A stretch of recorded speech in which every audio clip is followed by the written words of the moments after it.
sentier qui mène à toi. Oh, j'y vais par la foi, oui. Oh, yeah. Oh, yeah.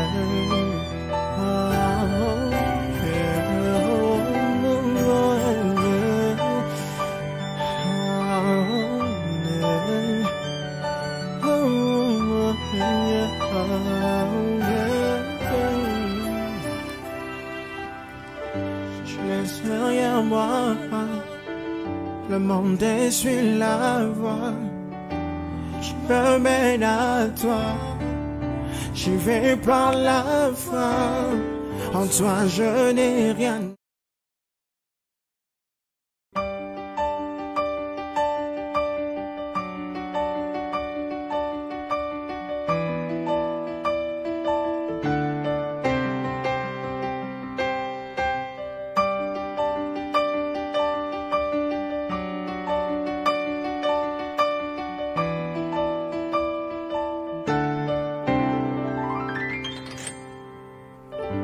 Je sors du milieu d'elle, je quitte le monde et me dirige vers la lumière qui brille dans la nuit profonde.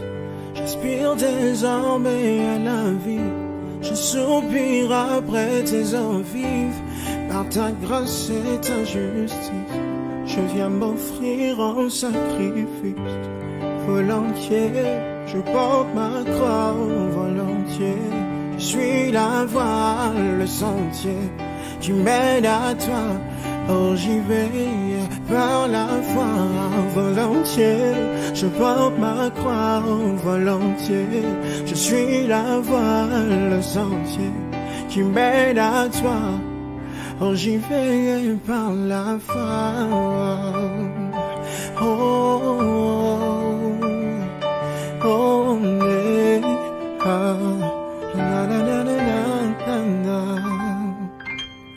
je laisse derrière moi le monde essuie la voie qui me mène à toi. J'y vais par la foi. En toi je n'ai rien à craindre, car tu sais très bien m'étreindre. Fini de l'or et maladie, en Jésus le désert verdit. Volontiers, je porte ma croix volontiers. Je suis la voie, le sentier qui mène à toi. Oh, j'y vais par la foi volontiers. Je porte ma croix volontiers. Je suis la voie, le sentier qui mène à toi. Oh, j'y vais par la foi.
Aujourd'hui encore, nous sommes là pour pouvoir booster ta foi, à te préparer à ce réveil qui se prépare dans ta vie. Tu as passé des moments très difficiles, tu as passé des moments où tu es resté là à vivre les mêmes choses.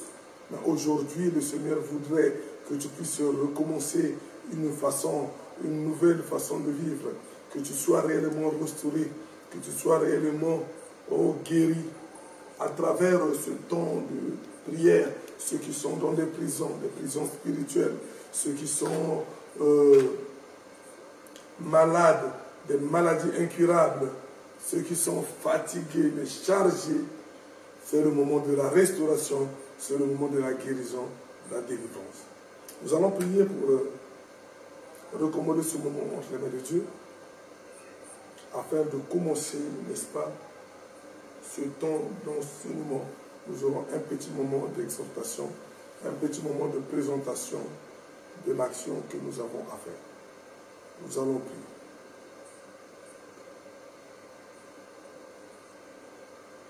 Seigneur, tu es Dieu, tu es tout-puissant, tu es l'alpha et l'oméga, le commencement, la fin, le tout-puissant.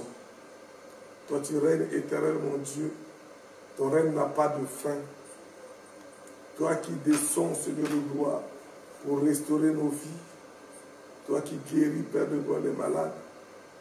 Toi qui délivres, Père de gloire, tous ceux qui souffrent. Éternel, nous venons à toi. Nous venons à toi, éternel, mon Dieu, pour être réellement restaurés.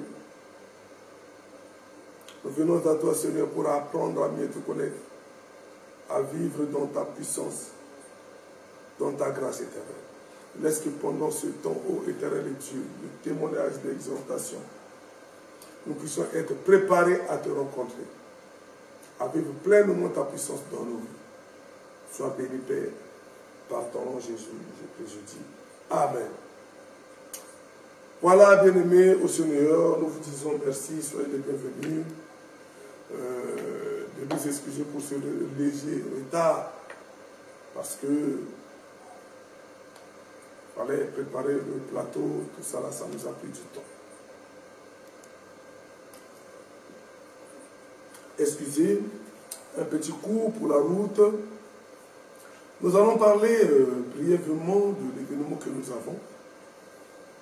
Ça va prendre 3 jours. Tout le mois d'août, c'est un mois d'activité, c'est un mois de puissance. Regarde comment sera l'action de août. Du 31 au 2 août, nous avons l'homme de Dieu qui nous vient du Gabon, qui est là avec nous, apôtre Henri, qui intervient. À partir de la semaine, donc à partir de tout le mois, nous aurions des invités qui vont venir, n'est-ce pas, passer le temps de prière ici dans ces lieux, et nous profiterons pour qu'ils puissent bénir le peuple de Dieu. Donc nous avons décidé ce qui suit pendant tout ce temps de prière. Les 3 jours, nous finissons avec l'homme de Dieu et nous continuons la délivrance parce que c'est sûr et certain, il y aurait des gens qui vont être guéris instantanément, mais il y a des gens aussi, peut-être qui auront besoin encore, ils auront peut-être honte ou ils auront besoin de se chauffer parce qu'ils n'étaient pas bien préparés et tout. Nous continuons avec eux le lundi jusqu'à encore dimanche. Donc nous allons rentrer pleinement dans la prière, la repentance, la délivrance, la restauration. Nous allons prier pour tous les besoins de tout un chacun. Après cela, la semaine qui suivra, nous avons l'action sur le Saint-Esprit. Nous allons prier encore. Nous allons prendre un temps sur le baptême de l'Esprit. Nous allons prier. Et la semaine qui suit, cette semaine, c'est les jeunes avec l'action Une nouvelle armée se lève. Donc cette année, nous n'avons pas voulu fermer vraiment cette action vu que Shalom Saint-Esprit, nous n'avons pas pu l'organiser en Pentecôte et nous sommes en train de rattraper là, mais nous n'avons pas voulu rater. Les jeunes se sont décidés dans cette église à dire non, nous allons être là à montrer le temps de prière, vu que non, ils n'auront pas peut-être d'invités à ce jour, on ne sait pas encore, mais on ne sait jamais qu'est-ce qui peut se présenter, mais le programme qui est présenté est que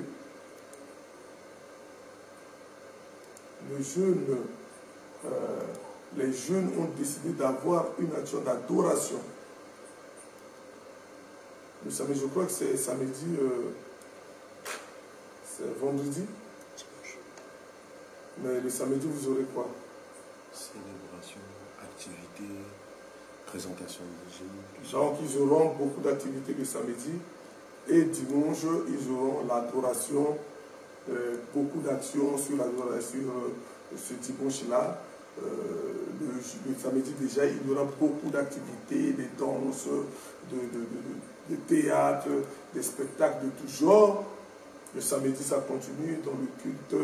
Il y aura un culte prophétique et puis avec beaucoup d'activités sur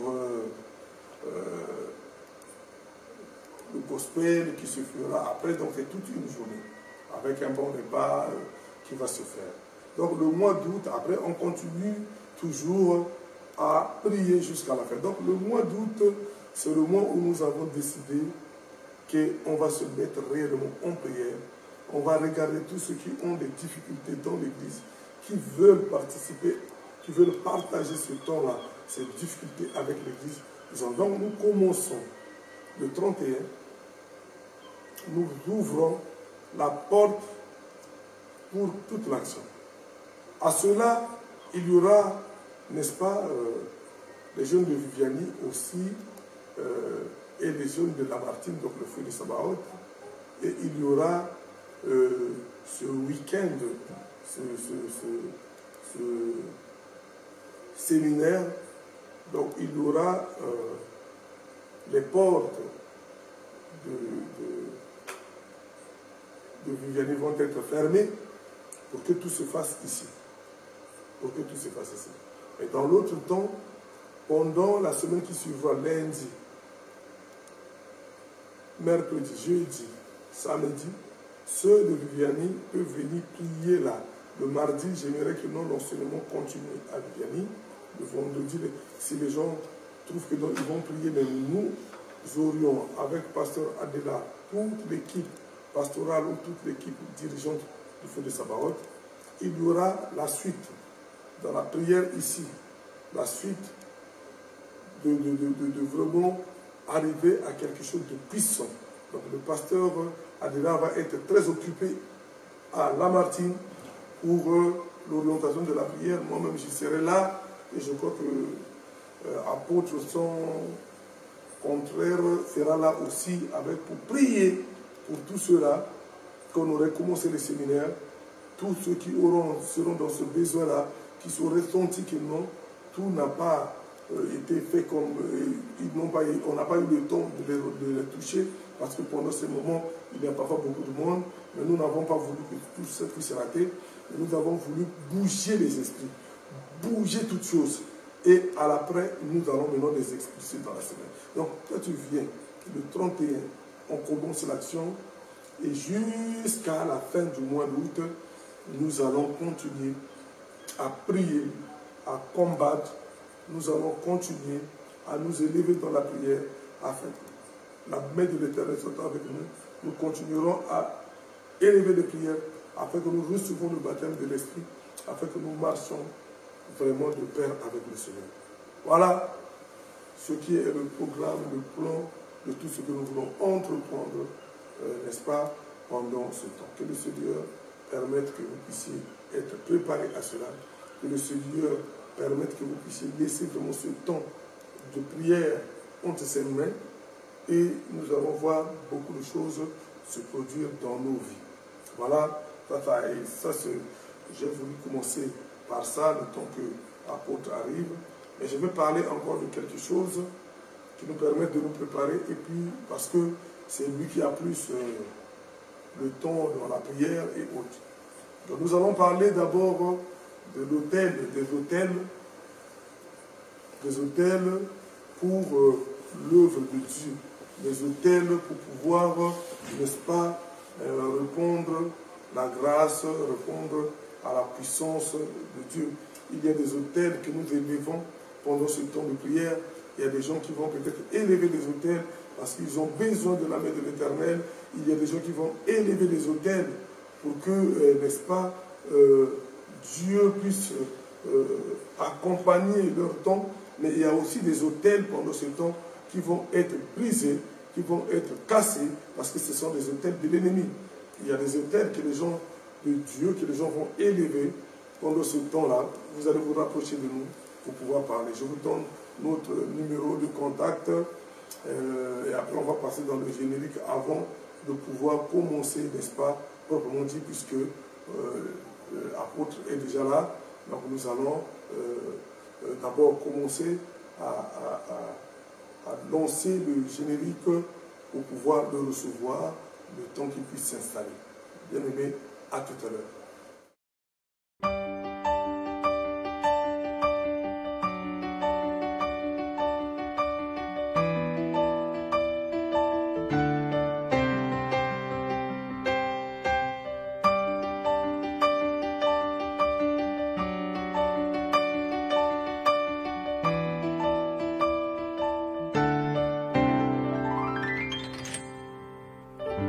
Je sors du milieu d'elle, je quitte le monde et me dirige vers la lumière qui brille dans la nuit profonde.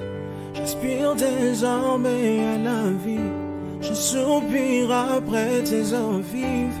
Par ta grâce et ta justice, je viens m'offrir en sacrifice. Volontiers, je porte ma croix volontiers. Je suis la voie, le sentier qui mène à toi. Oh, j'y vais par la foi volontiers. Je porte ma croix volontiers. Je suis la voie, le sentier qui mène à toi. Oh, j'y vais par la foi. Oh, oh, oh.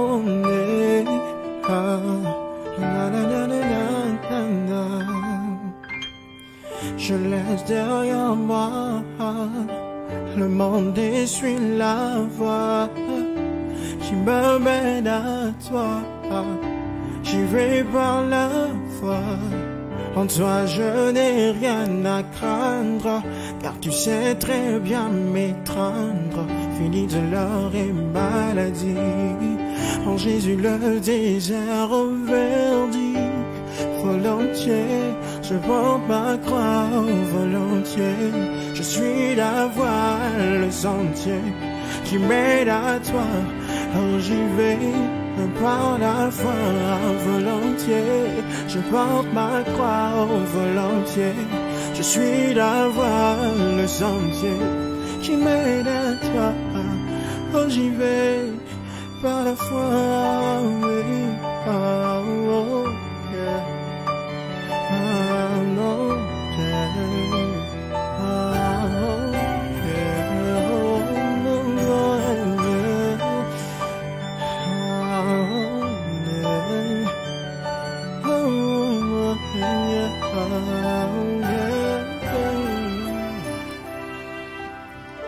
Je laisse derrière moi le monde et suis la voie qui me mène à toi. J'y vais par la foi. En toi je n'ai rien à craindre, car tu sais très bien m'étreindre. Entre tes mains tendres, ton amour qui ne pourra s'éteindre. Brûle dans mon cœur, brûle et chasse la peur. Oui, je suis vainqueur, à l'instar de mon sauveur. Brûle dans mon cœur, brûle et chasse la peur. Oui, je suis vainqueur, à l'instar de mon sauveur. Volontiers, je porte ma croix volontiers. Je suis la voie. Voilà, bonjour apôtre, il est déjà là sur le plateau. Homme de Dieu, merci encore de Dieu. Ça va, c'est bon? Vous êtes fraîchement béni et très content de vous revoir encore aujourd'hui. Moi aussi, moi aussi. Ça fait plaisir d'être au plateau avec vous. Amen. Parce qu'on marche sur le même pied, on dit les mêmes choses. Amen. Et ça fait plaisir de sentir cela. Voilà. Je disais que l'homme de Dieu est là. Et puis, qu'est-ce que... Et je voulais dire ceci, avant que je puisse laisser la parole à Apôtre Henri, je vous avais dit tout à l'heure qu'on parlait de familles qui sont là pendant tout ce mois d'août. on aura à prier, à briser les autels de famille qui sont là. Et il faut les briser, mais il faut en même temps élever des autels de Dieu qui vont crier pour nous. Il y a des autels que nous élevons aussi, que ça crie pour nous, de la part de Dieu. Abraham a fait pareil, chaque fois que non, Dieu lui disait quelque chose, il élevait l'autel. Et Isaac l'a suivi, Jacob l'a suivi, et depuis là, la terre d'Israël devait appartenir. Vous verrez que non, jamais, mais jamais quelqu'un peut récupérer Israël. Parce qu'Israël, il y a eu l'autel qui a été élevé par ses patriarches. Et toi aussi, tu peux élever l'autel qui crie devant le trône de Dieu. Mais nous n'allons pas rentrer dans ça au début. Pour ce que nous voulons, c'est d'abord de recevoir l'ordre de Dieu. Et voilà pourquoi je disais, si vous voulez, ceux qui ont besoin de ça, contactez-moi, 07 87 76 55 51. Voilà, vous pourrez toutefois m'appeler et nous parlerons et nous vous dirons qu'est-ce qu'il faut faire réellement. Je vous dis encore bonjour, homme de Dieu. Bonjour. Comment vous voyez l'action de vendredi et à dimanche? Non, l'action de vendredi et dimanche, je vois déjà que le Saint-Esprit fera des choses très fortes et le Seigneur va manifester sa grâce. Parce qu'il est question de la grâce. La grâce, une faveur imméritée dont les gens qui viendront simplement sont victimes des choses, des combats, des attaques ou des hôtels. Mais le Seigneur va manifester sa grâce. Les choses que les gens n'ont pas méritées, Dieu va les donner gratuitement. Le salut, la délivrance, la guérison, miracle. Parce que le Seigneur a dit à l'apôtre Paul, autant pour moi l'apôtre Paul a dit, je ne suis pas venu donner seulement les discours. Mais la deuxième partie du discours, le salut ou la parole, il y a la démonstration de l'évangile, la puissance de Dieu. Parce que ça vient marier le message où Christ a dit, je vous envoie, allez prêcher l'évangile, bénissez, guérissez le malade, ressuscitez les morts. Donc nous croyons à cet évangile où les gens viennent, ils écoutent la parole, non seulement un discours persuasif, mais ils écoutent la parole avec un discours. Après cette parole, nous voyons après ça, qu'est-ce que cette parole du Seigneur est capable de faire. Amen. Mais ayant l'expérience, déjà voir ce que la parole de Dieu est capable de faire. Il y a d'abord la parole où les gens écoutent, ça stimule, ça bouleverse, ça touche le cœur et ça révolte au-dedans d'eux. Et c'est ce qui va créer le miracle par la puissance de Dieu, soit par imposition ou par l'autodélivrance sur place dans la salle. Parce qu'il y a des gens, hommes de Dieu, qui sont venus dans l'église avec des autels ou des esprits. Le Seigneur le délivre étant venu. Comme les témoignages d'une sœur que je connais au début de notre ministère, de notre église, où j'ai été envoyé à Kinshasa pour aller implanter pour la première fois l'église. Et nous, on nous envoyait, étant devenus nouveaux serviteurs, on te donne la Bible, on te dit, tu as la Bible avec toi. J'ai dit, ben maintenant le banc, je vais gagner ça où? Les chaises, les instruments, les micros et tout ça là. Et on te dit, non, tout ça là, ça va sortir avec ta Bible que tu as. Donc on ne te donne rien. Tu choisis toi-même le lieu, tu choisis toi-même les quartiers. C'était les bons temps de Dieu, c'est ça même les mots. C'était les bons temps. Il fallait prouver que vraiment Dieu est le Seigneur, tu es appelé. Oui. Donc aujourd'hui, il y a ce qu'on appelle les traces qui restent comme un combattant qui a combattu pour le Seigneur, qui a travaillé. Donc il y a des traces qui restent réellement dans le corps. Donc on te dit, on nous a dit, on me dit, prends la Bible, tu as la Bible avec toi, va. Maintenant on te choisit. Monsieur Henri, tout ça là, on t'établit, tu es maintenant évangéliste, tu es maintenant pasteur, va maintenant, on te dit, va dans le champ. C'est les implantations des paroisses. Il faut aller, il faut élargir la vision. Mais non, je pars, j'ai choisi un quartier au Congo, à Kinshasa, principalement à la base de Kinshasa, dans le quartier Limité. C'est là où j'ai choisi, je suis parti. J'ai cherché les quartiers, j'ai implanté l'œuvre dans cette. Ça n'était pas une mince affaire, ce n'était pas très facile. Donc du coup, il faut commencer à évangéliser. Plus tu évangélises, plus aussi tu demandes les gens du quartier si la personne qui te reçoit peut accepter de te laisser son espace ou sa place. Ça n'était pas facile. Les gens, les autres, non, on ne veut pas des églises, ouais, on ne veut pas de vous, tout ça là, parce que c'était un réveil, déjà avait au préalable un réveil qui était fort, mais les gens ne veulent pas recevoir. Mais comme le Seigneur avait un plan, Comme je vais dire qu'il y a des gens, dès qu'ils viennent à l'église, ils viennent dans l'assemblée, en venant seulement, le Seigneur opère son miracle. Par l'obéissance. C'est ça la raison, je vais dire aux gens, d'être nombreux. Il y a des gens, tu viens seulement par l'obéissance. Tu viens. Parce qu'avec Dieu, il est multiforme, notre Dieu. Il est multidimensionnel. Il opère à la manière dont les humains ne peuvent pas imaginer. Il fait à la manière dont le naturel ne peut pas penser. Donc ça veut dire qu'il est le Dieu de surnaturel. Donc l'obéissance, même comme la Bible dit, vaut mieux que le sacrifice. Il y a des choses, de l'or les personnes où les gens s'approchent du Seigneur, par la simple obéissance, il y a un miracle qui s'opère déjà. Amen. Donc après implantation de cette œuvre, homme de Dieu, il y avait une maman, une famille. La famille de ce monsieur que je salue encore, mon papa Bissolé, au Congo, qui m'a reçu pour la première fois dans sa parcelle avec son épouse. Que le Seigneur vous bénisse. Aujourd'hui, l'acte que vous avez fait, que l'œuvre soit implantée chez vous, un de vos enfants est devenu pasteur aujourd'hui, qui est mon fils, le pasteur Timothée, qui est à Abidjan, qui m'a reçu plusieurs fois à Abidjan, en Côte d'Ivoire. Donc, tout ça là, c'était l'acte que vous avez fait.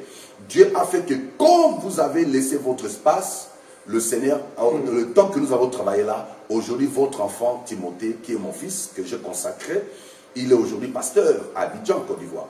Donc tout cela pourquoi? Parce que le papa Bissolé m'avait reçu. Homme de Dieu, ce papa me reçoit chez lui. Ce papa était un banquier. Le monsieur Bissolé était un banquier. Il travaillait à la banque centrale. Ce monsieur me reçoit.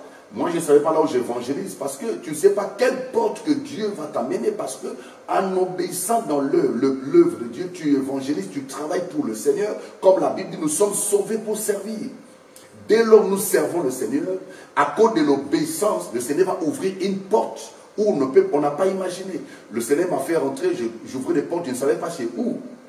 Mais cette famille, le monsieur Bissolé, me reçoit avec toute sa famille, ses enfants. Et tous ces jeunes, le jeune que je parle là, homme de Dieu aujourd'hui, qui est pasteur, il est venu plusieurs fois dans mon assemblée, dans mes églises au Gabon. C'est mon fils, il est aujourd'hui ma fierté. Tout cela pourquoi? Parce que son père et sa mère ont accepté de laisser l'espace, la parcelle, pour que l'œuvre soit implantée, mais connaissant pas. Mais l'œuvre était implantée, mais ils étaient tous païens. Et je les ai baptisés tous. Et le Seigneur a fait, parmi un de leurs enfants, devient aujourd'hui serviteur, pasteur, non seulement au Congo, mais un pasteur international. Il prêche aujourd'hui au Ghana, dans plusieurs pays, à Abidjan, dans beaucoup de pays comme Dieu. C'est là, n'est-ce pas, concourt à la parole de Dieu. La Amen. Bible dit, si dans Hébreux 9:7, si j'ai bonne mémoire, la Bible dit, si Lévi reçoit la dîme, c'est à cause de son père Abraham Amen. qui a donné la dîme. Amen. Donc ce que... Il y a le prix. Ce que tu sèmes aujourd'hui, ce que tu fais aujourd'hui, tes enfants vont en bénéficier. Nous parlons des hôtels. Les hôtels, c'est là où nous allons parler de ça, homme de Dieu. Nous parlons des hôtels. Des hôtels. Donc c'est que on a élevé l'hôtel qui est bon pour Dieu, et Dieu aussi a élevé. Je crois que cet homme est béni là où il est dans son ministère. Amen, il est béni parce que l'œuvre que le Père a fait, le Papa a fait, le Papa a donné la place. Papa et sa mère ne savaient pas, étant banquiers, ne savaient pas, mais ils avaient besoin de Dieu, parce que c'était à l'époque, parce que ça ne prenait pas du temps où le nouveau président, il y avait un changement, le nouveau président venait prendre place, Mobutu vient de partir, mais il y a un nouveau président qui vient de prendre Kabila, le président Kabila a pris place, donc ça n'a pas mis du temps, parce que l'œuvre là a été implantée à telle période. Kabila rentre le 17 mai 1997, l'œuvre Feu de l'Éternel a commencé le 22 mai, homme de Dieu. Vous voyez, donc 2 jours ou 3 jours après, ou 4 ou 5 jours après, quelque chose comme ça, Dieu a permis que l'œuvre là commence à 97. Donc, moi j'arrive dans ces quartiers, l'évangélisation, eux ils ont accepté, et le 22 on a commencé. Et quand on a commencé, cet enfant s'est converti à quel moment, homme de Dieu? C'était le moment où il y avait des obis qui quittaient Brazzaville. Ah oui. La période c'est des la période obis. où nous, on a quitté Brazzaville, on est allé à Kinshasa. Oui, mais non. Et les obis, Oui, d'autres obis. Il a tourné les obis et il l'a... Maintenant, Kabila, lui, comme il est guerrier, il a tourné maintenant les obis vers Brazzaville. Il a tiré en Pila et il a tiré aussi vers les Bakoungo. Dans le temps qu'il a lancé, Et les appareils ou la machine de Zobi, là, homme de Dieu, c'était placé où? C'était vers Ngouélé, c'est-à-dire qu'à Kingaboua, en bas, où il y avait l'église, fait de l'Éternel. L'église où on m'a envoyé pour implanter. C'est là où les appareils, je n'ai pas vu ça, mais c'est la machine de Zobi. Ces armures-là, c'est là où c'était placé. Et dès lors, c'est lancé contre Brazzaville. Donc toute la terre, ça tremblait et ça bougeait pour la terre. Et c'est pour la première fois qu'on sent, on voit des choses là. Et à ces jours-là où on lançait ça, nous avions le culte. On était en train de chanter, papa. Le petit là, lui, il était, quand on rentre dans la parcelle, lui il sort dehors. Quand on commence le culte, lui il était comme ça, il dit, vous voulez pas, papa, avec ces choses, il a accepté cet homme-là, l'église et tout ça là. Quand nous on commence le culte chez eux dans la parcelle, lui il est dehors. Mais ces jours-là, personne ne s'était inentendu, personne ne savait que l'affaire d'Obi là va se passer. Le petit là s'est converti, c'est à cause de l'Obi. Homme de Dieu. Donc l'Obi, ça veut dire que bon qui est quitté de Kinshasa, boum, à Brazza, et ces machines-là, ça a bougé la terre de ces quartiers à l'unité Kingaboua là. Ça fait en sorte que le petit était dehors. Il était avec ses amis dehors, tout. Parce que quand il y a la guerre, tout le monde cherche la direction de la maison. Maintenant, quand ça a bougé, le petit, maintenant, il a la direction de rentrer chez lui. Même l'église, il ne voulait pas rentrer. Il a trouvé maintenant que les gens sont en train de prier. Il dit, j'avais fouillé. Mais quand il rentre là, avec les tremblotes, le petit a pris un bâton, homme de Dieu. Là où les gens chantaient, on chantait, Yahweh, Yahweh, c'était le culte. Le petit du coup, avec ces tremblotes-là, il a tremblé. Il a pris un bateau, il commence à taper dans les tremblotes. Yahweh, Yahweh, Koumama. Les autres jouaient. Lui maintenant, je le vois. Le petit qui ne veut pas rentrer souvent là. Maintenant, à cause des bombes là, boum, il a pris le bateau. Il commence à taper. Il tape. Même son père, sa mère, tout le monde. Oh, chérie, tu deviens, c'est que. Il est rentré, il a commencé, il a dit, peut-être, moi, personne ne connaissait que le petit a vu hier, dehors. Personne ne connaissait ce qui s'est passé là-bas. Donc nous tous, on a tremblé parce que ça a bougé. Mais comme on était là dans le culte, on ne pouvait pas laisser. Le petit aussi, il est rentré, il a dit, c'est mieux de mourir dans le Seigneur. Il a commencé à taper, il a dit, même s'il y a la guerre, je meurs dans le Seigneur. C'est ce qui a fait la conversion, voire même la repentance totale, métanoïa, dans la vie de cet enfant. L'enfant s'est converti. L'enfant a pris la décision de suivre le Seigneur. Et là, il a pris la décision. Moi, j'ai compris. L'autel que son père et sa mère ont élevé, ça fait le prix en ce jour. L'enfant, toute la famille s'est fait convertie. Son frère et tout ça, il était à l'université, tout s'est converti. Et après, ils étaient là, l'église a commencé, continuer. C'est ce qu'il a fait aujourd'hui, après des années, après quelques temps. Moi, j'ai commencé des missions, tout ça là, j'ai voyagé au Gabon, commencé à implanter des églises. Et aujourd'hui, le petit, après, je consacré. Il a commencé au Cameroun, après Abidjan. Aujourd'hui, il est pasteur à Abidjan. Donc, plusieurs voyages où je fais en Côte d'Ivoire, où j'ai prêché dans plusieurs salles, comme la Maison de Culture à Côte d'Ivoire. Lui, il fait partie des personnes qui m'invitaient, aussi qui m'ouvraient des portes avec des hommes de Dieu qui étaient des tailles en Côte d'Ivoire, à Abidjan, comme le prophète, l'évangéliste Timothée que j'ai travaillé aussi. Donc lui, il est Timothée, mon fils est Timothée, mais c'est lui qui est l'Ivoirien que lui, il m'a connecté, c'est aussi Timothée. Donc il m'a réussi dans sa culture, j'ai prêché aussi là-bas, aussi dans d'autres églises comme... il y a plusieurs églises, de grandes églises, le pasteur à Mouako. Je travaille aussi dans l'église de pasteur à Mouako. Donc, je prêchais là-bas. Ce sont de grandes églises comme l'église des Destinées, le pasteur à Mouako. Dieu a fait des grandes choses. Tout cela, homme de Dieu, en implantant l'œuvre là, avec l'obéissance, le Seigneur a fait que, ça c'est le début de cette œuvre, quand on a implanté, quand le Père l'a accepté, ce sont des témoignages où j'explique comment le Seigneur opère. En implantant l'œuvre par l'obéissance de cette œuvre d'implanter, parce que c'était dans la souffrance. Il faut commencer seulement avec ta Bible, évangéliser les gens viennent, les tam-tams est sorti, après quand mes pères spirituels ont vu qu'il y avait d'abord l'obéissance, que je suis parti, c'est alors ils m'ont envoyé maintenant un soutien, c'est-à-dire que quelques bancs et un tam-tam. Mais ils ont vu d'abord que Mouleba a eu la volonté, il est allé implanter sans les instruments, sans rien. Et aujourd'hui, après quelques temps, ils m'ont envoyé. Et on a continué comme ça. Et quand on a continué, mais un jour, nous étions là, ça c'est en 97. Nous étions là, l'église, les gens commencent à venir, le Seigneur commence à opérer parce que le Seigneur m'utilisait déjà au début là, Dieu a commencé à faire des grandes choses, 97. C'est alors, il y avait, nous étions au culte parce que nous lançons toujours le programme de prière. Il y avait un programme de prière de 3 jours de jeûne à 7. Maintenant, on a annoncé ça un dimanche. Une église qui vient de commencer. C'est alors les gens sont venus, nous étions jeunes, Il y a une soeur qui vient me voir. Il me dit, pasteur, j'ai un problème. Pour montrer ce que le Seigneur est capable de faire. Ce qu'il est capable. Elle m'a dit, j'ai un problème. Le problème, c'est quoi? Ça fait aujourd'hui 2 ans. Je ne vois pas mes menstrues. Et j'ai des violents, j'ai des maux de tête, j'ai des trucs. C'est comme s'il y a des trucs qui tournent dans mon ventre. Je ne dors pas. C'est compliqué pour moi. Et le ventre est comme ça. Une jeune femme, quand elle m'a expliqué, elle m'a dit, je suis venu parce que c'est l'église qui vient de naître, qui vient de commencer dans notre quartier. Homme de Dieu, je dis à la sœur, comme les gens commençaient à venir, je commençais à constater qu'après le culte, j'ai dit, bon, ceux qui veulent me voir, passer devant, je vais vous recevoir. C'était une église, on a des trucs comme ça, c'était comme ça. C'est alors la sœur, quand elle m'a vu, elle m'expliquait tout ce qu'elle m'expliquait, j'ai dit, bon, ça tombe bien, nous avons un programme de prière qui commence les dimanches. Ça va s'arrêter le mercredi. Donc nous rentrons en jeûne ce dimanche, c'était un vendredi qui m'a dit, ça va le vendredi. Donc, comme on commence le dimanche, ça termine le mercredi. Donc, si tu peux venir dans ces programmes-là. Homme de Dieu, ce témoignage, c'est parmi les miracles ou les choses que je vis, c'est que le Seigneur est capable. Il est Dieu, il opère dans le surnaturel.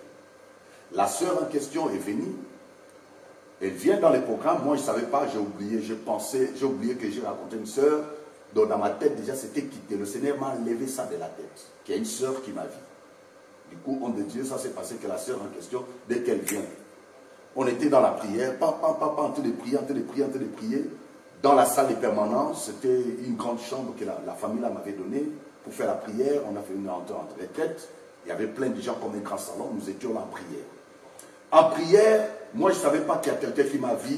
Il y avait cela vendredi, tout ça là, la sœur était le premier jour. On était dans le dimanche, les lundis. Le mardi, avant de terminer le mercredi, homme de Dieu. Le mardi, non, c'était vers la fin, le mercredi même. Le mercredi, avant les 18h, vers 16h comme ça, nous étions en prière, nous on a fait 3 jours déjà consommés de sec. Le mercredi comme ça, la sœur commence à crier. Elle commence à crier, elle crie maintenant le prénom de mon actuelle épouse. Ça veut dire qu'elle était ma fiancée à cette époque. Parce qu'on était très jeunes. Elle était ma proposante.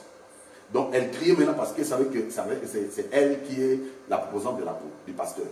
Donc elle criait maintenant son prénom. Elle criait. Maintenant les gens chantaient, les gens les yeux étaient fermés. Maintenant la sœur en question, elle aussi elle s'approche d'elle pour dire c'est quoi. Elle dit maman j'ai mal. Elle crie. Plus elle crie, c'est alors maman m'a fait signe. Elle m'a fait signe. On n'était pas encore mariés. Elle m'a fait signe, elle m'a dit il y a une situation qui est là, la sœur, il y a des choses qui sortent de son ventre. Je n'ai pas imposé le même. Les choses sortent de son ventre. Les gens étaient là, les hommes devaient fermer les yeux. Tout ça, on priait. J'ai prié, touché le ventre, commencé à prier au nom de Jésus, prier, papa.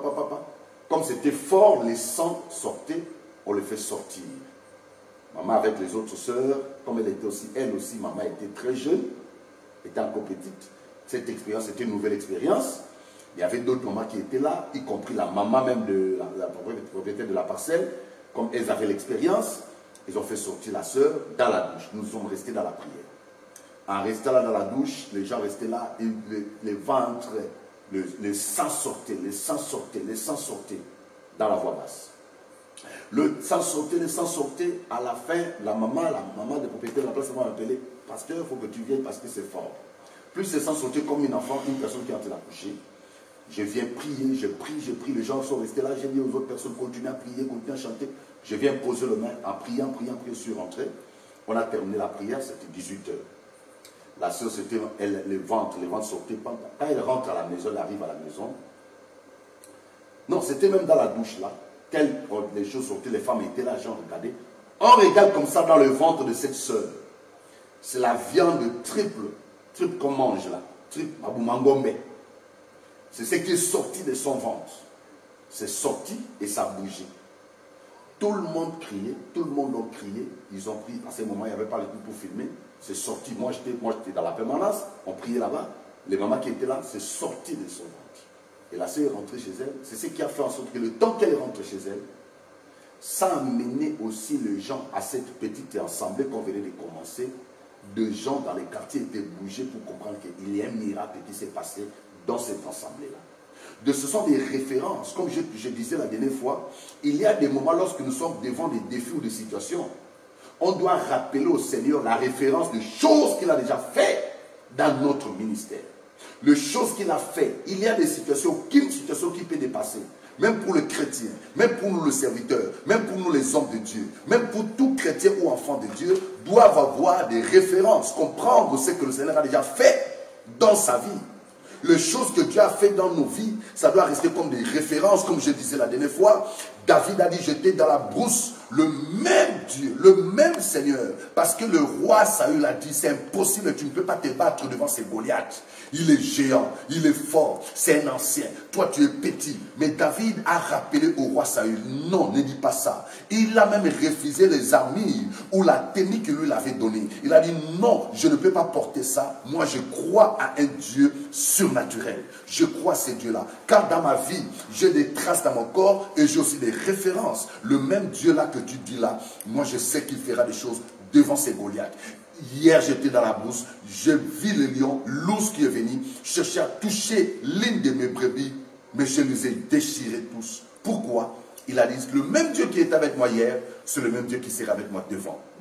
Cela veut dire que, dans ta vie, toi chrétien qui me suis, la vie, nous devons avoir des références. Même dans ces programmes, il y a des choses que Dieu fera. Dieu va faire par l'obéissance à ta présence. Donc la sœur en question a eu le miracle dans sa vie. Pourquoi? Parce que simplement, elle a écouté. Je dis, nous avons un programme. La sœur a dit, bon, je serai. Moi aussi, je ne savais pas que dans la salle, la sœur en question était là. Peut-être vous, votre cas, le Seigneur va opérer le miracle dans votre cas. Peut-être on ne vous impose pas aussi le même. Mais votre présence en écoutant la parole, ou par simple prière, ou par simple chasser les démons, ou par simple auto-délivrance, il y aura quelque chose de fort qui va se passer dans votre vie. Dieu, il est Dieu surnaturel. Il va régler les dossiers importants que vous êtes en train de vous poser des questions. Est-ce que c'est là? La réponse va venir. Le Seigneur va changer votre situation, de votre santé, de votre vie, pour votre délivrance, même pour votre vie financière. Le Seigneur va changer le débit que vous avez au niveau de la banque. Le Seigneur va changer la situation. Pourquoi? Parce que le Seigneur, il est capable. Ce programme va régler beaucoup de choses et le Seigneur fera des choses très fortes. La condition, c'est quoi? L'obéissance à venir. La sœur en question, elle avait des choses dans le ventre. Moi, je ne savais pas. Elle ne savait pas qu'est-ce qui était réellement dans le ventre. Mais elle avait trop mal au ventre. Ça nécessitait la présence du Seigneur, l'obéissance dans la maison du Seigneur. Comme elle est venue. Moi aussi, Dieu m'a enlevé ça dans la tête qu'il y a une sœur. Pour ne pas que j'impose le même. Et à la fin, quand la sœur va témoigner, je vais dire, ah, moi j'ai prié, oui, ça va commencer à me donner un peu d'orgueil. Non, au début de ce ministère, le Seigneur n'a pas voulu que ça soit dans ma tête pour que cela reste comme un témoignage. Le Seigneur a levé dans ma tête et le Seigneur voulait simplement me montrer ou montrer d'autres personnes que Dieu est capable de faire ce que les hommes n'ont pas fait. Dieu est capable de faire même quand on n'impose pas le main.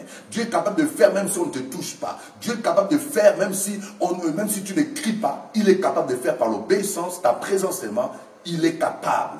Parce qu'il est Dieu de multiforme, multidimension. Tu peux recevoir le miracle par imposition de main. Tu peux recevoir le miracle par ton obéissance à venir dans la maison du Seigneur, dans le programme.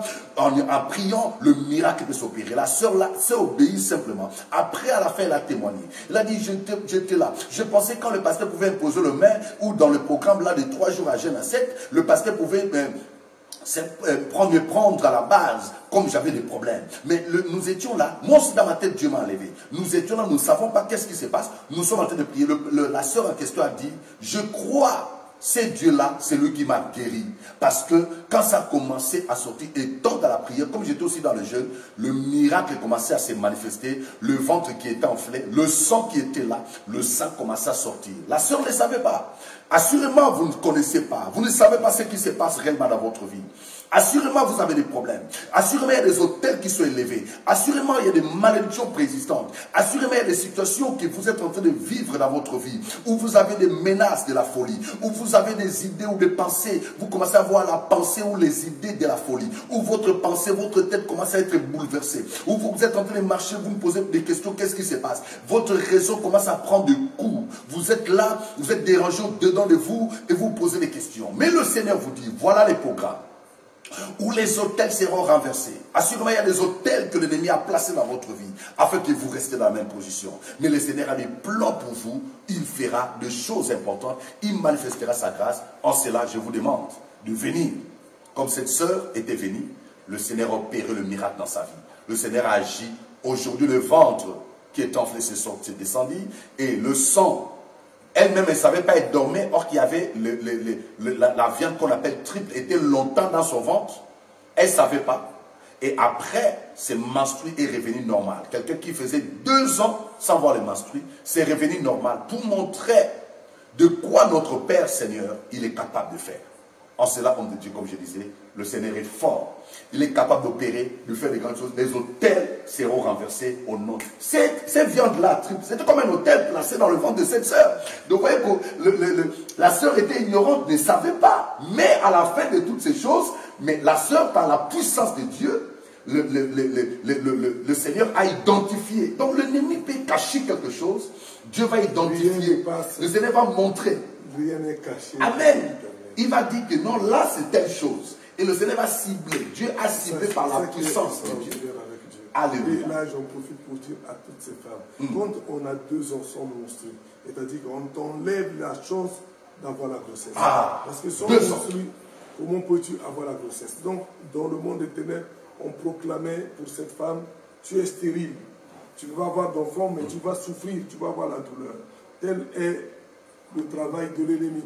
Mais pourtant, notre Dieu, j'aime dire, Dieu seul est fort.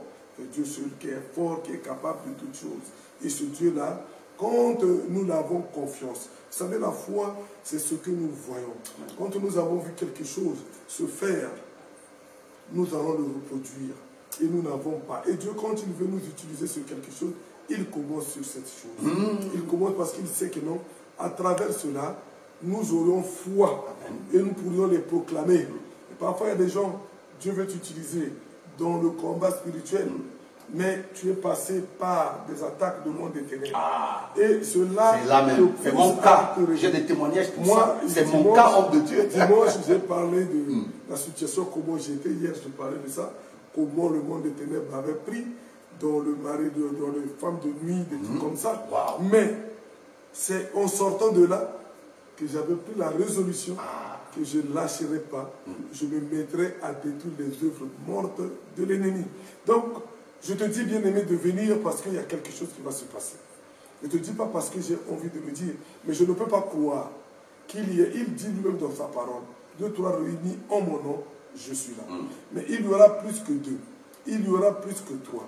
Chacun de nous motivé pour que Dieu fasse quelque chose.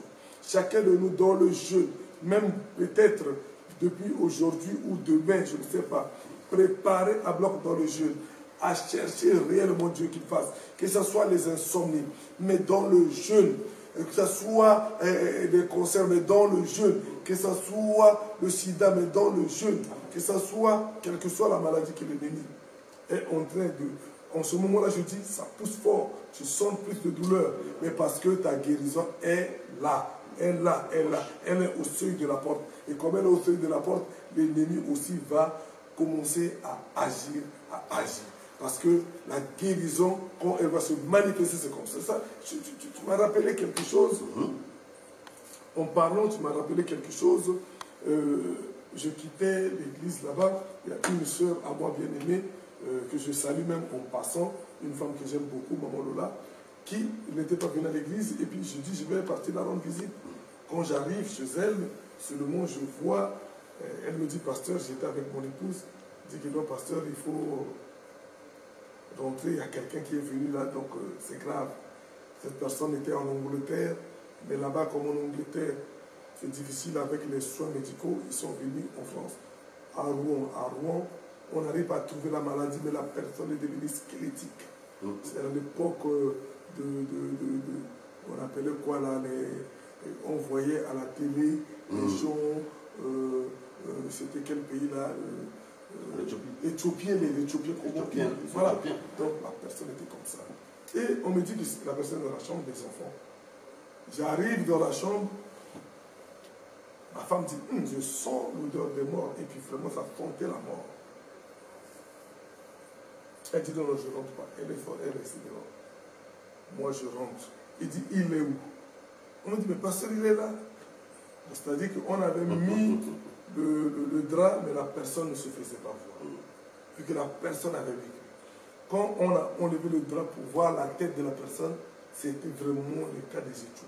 Donc il n'y avait plus chair sur le corps. C'était vraiment une personne squelettique là.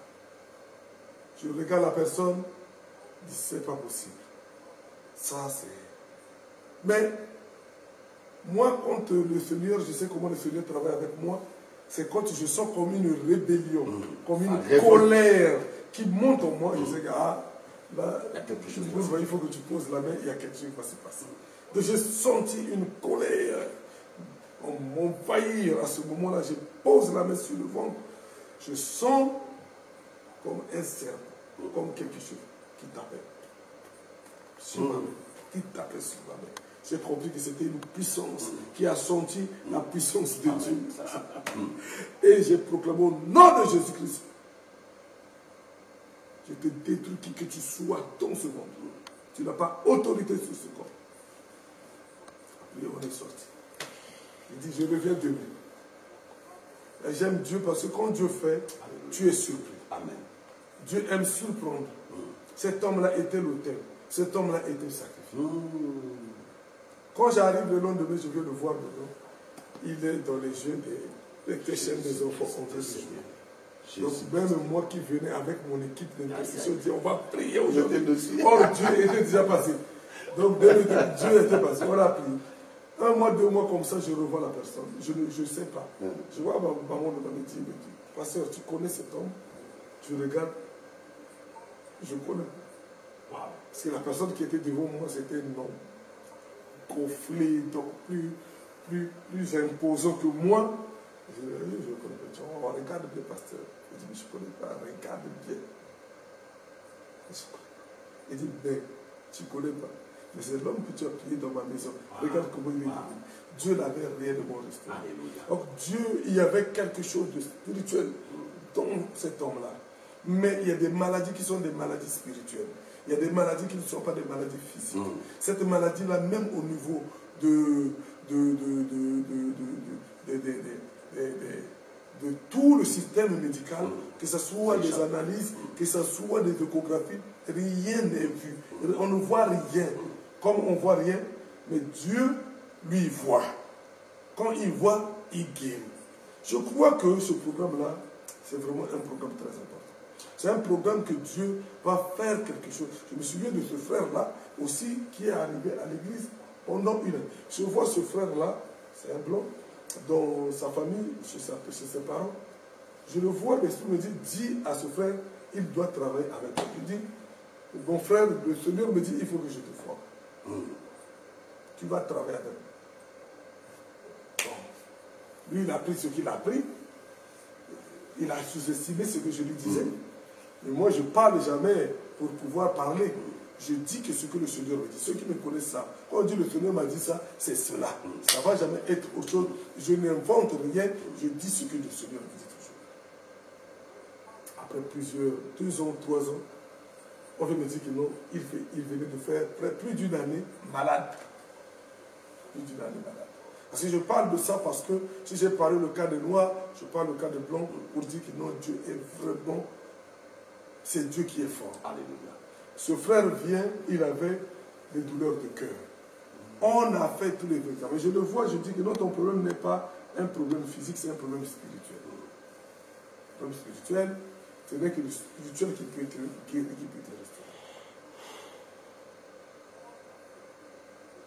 Les frères venaient prier parce qu'il n'avait pas le choix, mais en même temps il partait à l'hôpital. Il faisait des examens, des batteries d'examens, des traitements, il dit, ton problème vient dans ton cœur là, Christ, il va faire quelque chose. Le frère continuait donc. Il dit, bon, cette fois-ci, après un moment, le chien est arrivé à saturation. Donc on a fait tous les examens, on n'a pas pu. Mais Maintenant, on va faire un examen. On va mettre quelque chose qui va passer dans ces veines jusqu'à arriver au cœur pour voir réellement c'est quoi. Donc, on repart dans le système qui existait, caduque le système, les vieux systèmes.